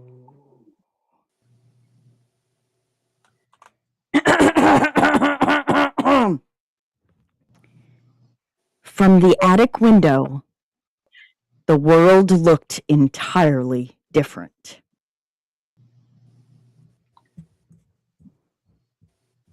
From the attic window, the world looked entirely different. Okay. Dialogue! 2.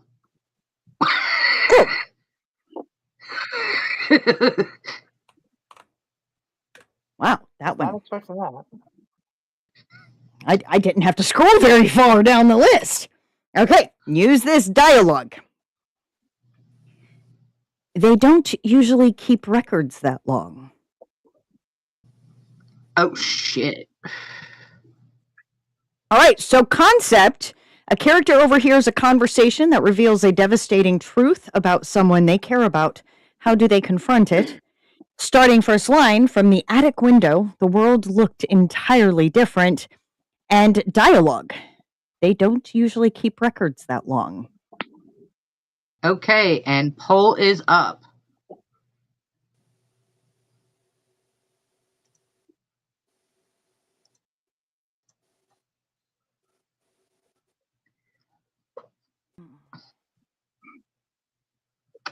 I love being able to use the poll. I know, right? Definitely makes it a lot easier. Well, we're not double absolutely. counting. Yes, and not trying to keep We're not worried about if anybody actually voted or not. We can see the numbers on the side. So And they get 5 minutes. If they don't frickin' vote in 5 minutes, they're lost. They don't get to make their voices heard. right. You know, So even if you're like not 31% of America. You know, if you want to, screw over the contestants. Okay. Well, Glecia, We're screwed over right now. because you are on YouTube and we do not have the following on YouTube, go ahead and put the number in that you would vote for in the chat. We're gonna figure out how to make some kind of crisscross whatever, or figure out how to do it on YouTube as well as and we'll combine them together. But go ahead, Glacia, in the YouTube chat, go ahead and put in which one you would vote for. Actually, we've got it pretty freaking square across the damn board. 17 people in the chat, and we still got time. So everybody. Oh, okay. She said I vote for the attic window. Okay. Okay, so 2. Number 2. Number 2 has an extra. If there's anybody else over in YouTube land watching us with this, go ahead. I know we don't have. Oh, actually, you know what I can do though. Ha ha ha ha.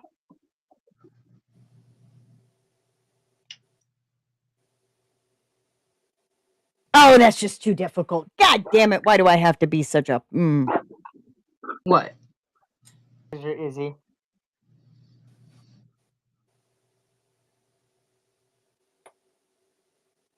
Okay, So anybody else in our lovely YouTube land, I am posting it over there so you can see it. Granted, Twitch people, it's a repeat. All I did was I cheated. Okay, I cheated and I used what Sticks typed in. Okay, it's fine. It's fine. Give credit where credit is due, I guess.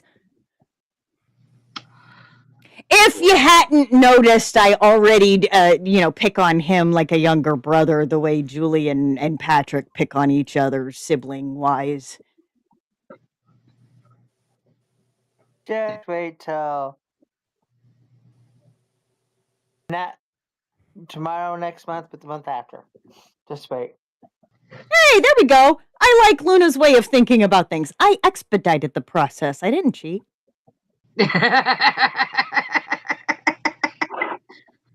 I outsourced the labor. Yeah. Outsourced the labor. Oh,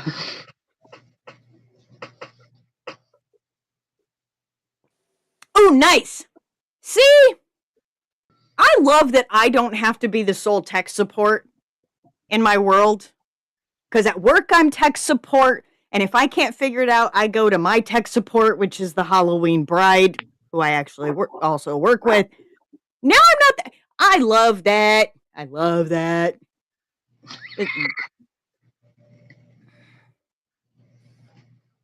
I already licked you. Okay, for context for those who aren't aware, I'm a stray cat. So if a stray cat licks you, they like you, you're kept, they're whatever. Forewarning, if you feed a stray cat, you're fucked.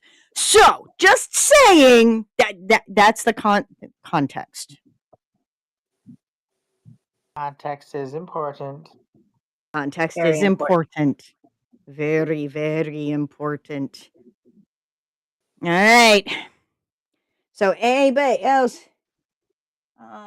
YouTube polls. Very nice. We will have to remember to do that. Julie, you got another job.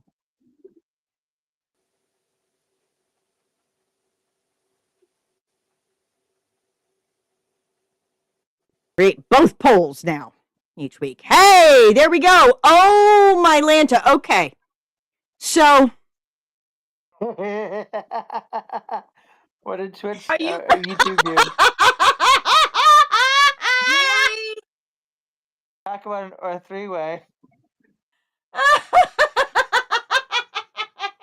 Sorry, I'm laughing at Sticks. Sticks is claiming that I'm number 19.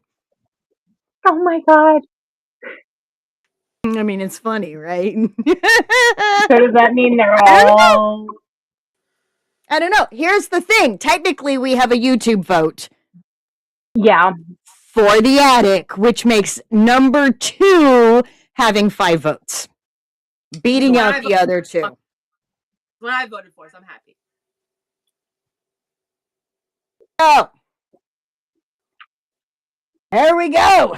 There we go. Okay, now, obviously, as we say every single freaking week, every single time that we do the thing, there is the official, all right?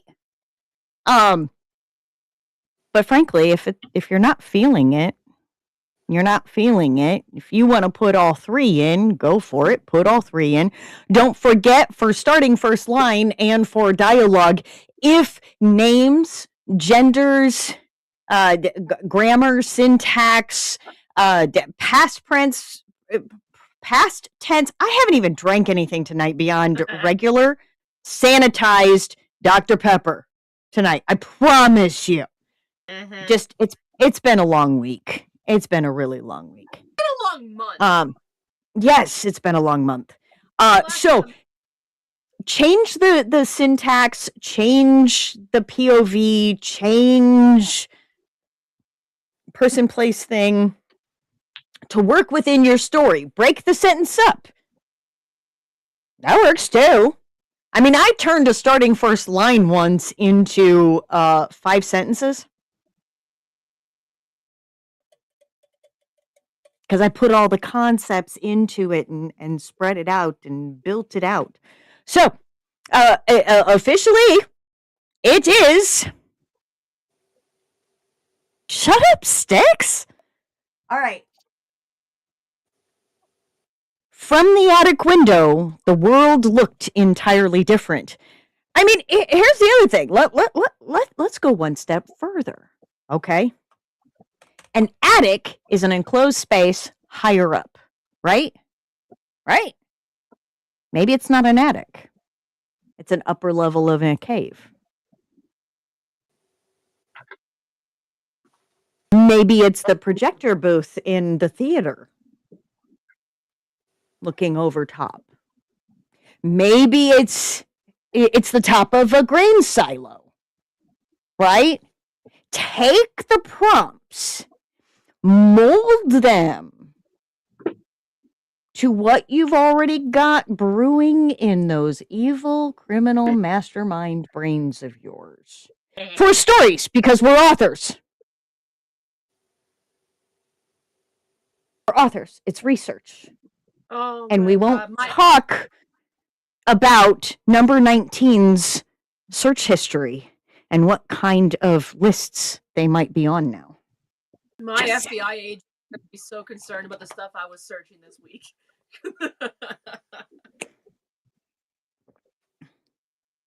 Yes!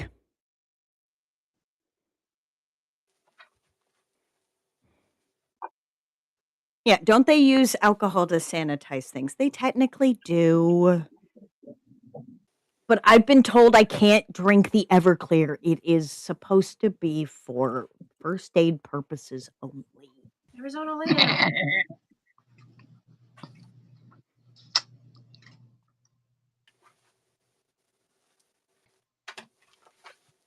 I mean, I miss some Zinnia.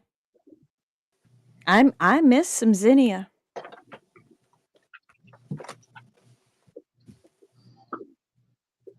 I also have to go and read ADT, but apparently, I'm already late and did not finish a single book in January, reading wise, because I was, but I was also fighting. Okay, so I was fighting with the libraries. So here's the thing, right? There was a book that I had started reading in December, and I didn't get it done. Okay, it was called "The Sun Sets in Singapore." Okay, I'm not even going to try and pronounce the author's name. I believe they are Nigerian, and I didn't finish it before my 21 days was up. When I went to go renew it, that particular app connected to my library said they didn't have a digital copy. I'm sorry, excuse me, I've just been listening to it for the past 3 weeks. How do you not have a digital copy? Like, I couldn't even put myself on hold. I couldn't put it myself in line. Right? So I go over to the other library connected app, and it's there. So I rent it, I borrow it. Because I didn't get finished with it for another 21 days, I went back to go borrow it again. Guess what? Once again, it claims it does not have a digital copy of something that I was just listening to. I'm sorry, this is not a physical book that was not returned to the library. This is a digital copy that has been stripped from your account and removed from your account access-wise. It's not. It's starting. Mhm. It's starting in earnest. Yep, it is. So, what we do here is important. I don't give two craps what the book talk world was saying, or the booktube, or whatnot, or art is political. Now, we're not going to get on high horses. We're not going to have debates or anything like that, as we are not a politically inclined show. We are not one of the approved. That goes against Twitch TOS. Okay? But us continuing to do this is taking a stand for art, and it's taking a stand for our voices, and we will not be silenced on our creativity and who we are. Okay, I'm getting off my soapbox now.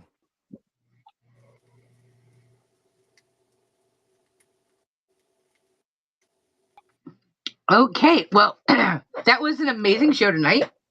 I am very proud of each and every person that has come in and shown the love, whether that's you guys hanging out in the chat, hyping us up, sending us bits, doing the thing.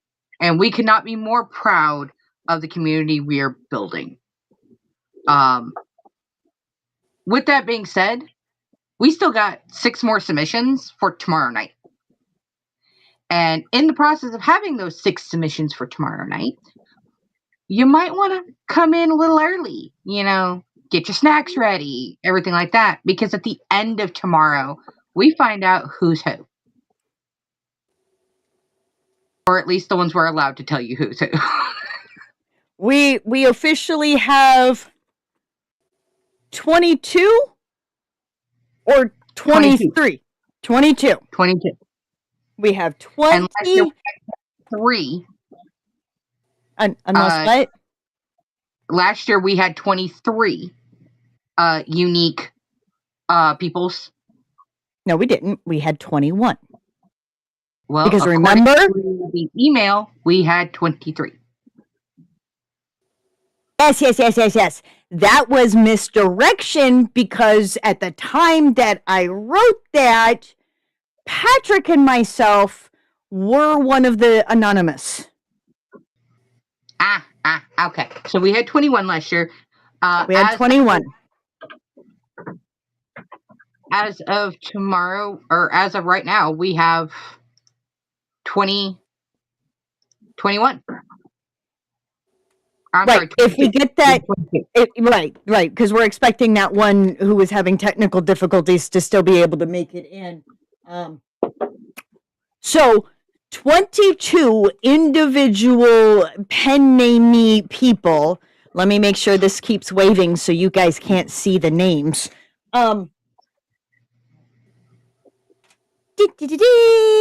Master list.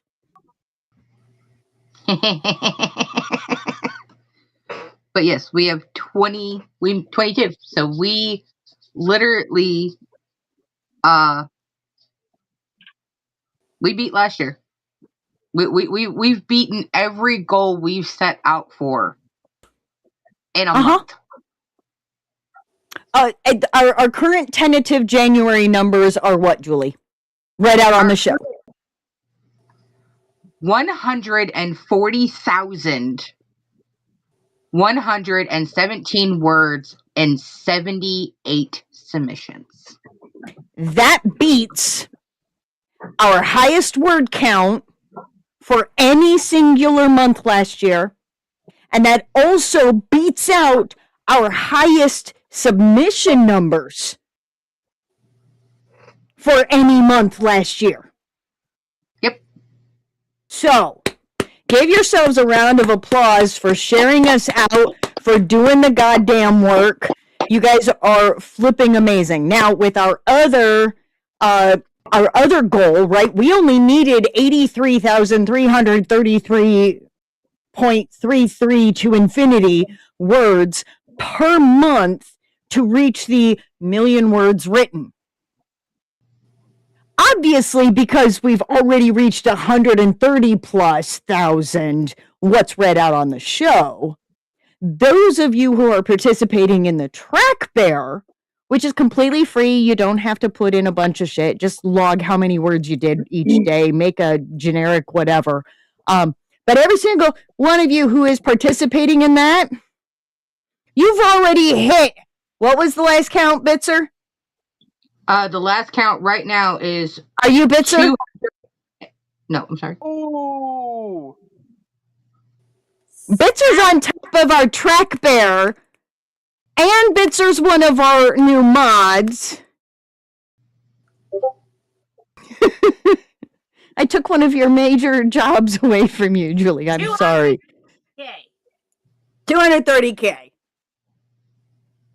I know you were so excited about that. I'm sorry. I'm a bad co-host. I'm about to say, and we're 3 words away from it being 230,700 words.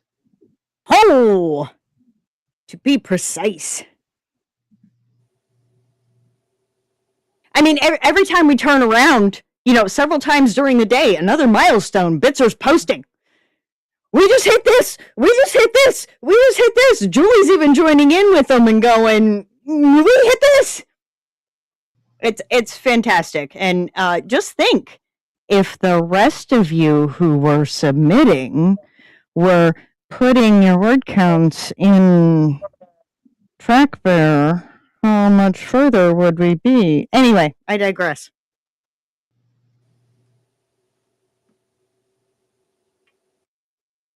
All right, it is 12:18 a.m. February 1st, my time. It is past Ms. Shaw's bedtime. Yeah, it's 1 in the morning. Fuck. Yes.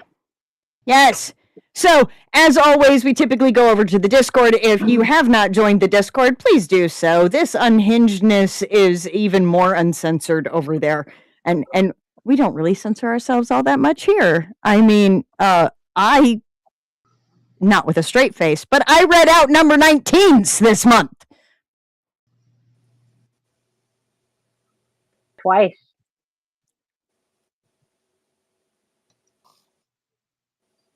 Jesus.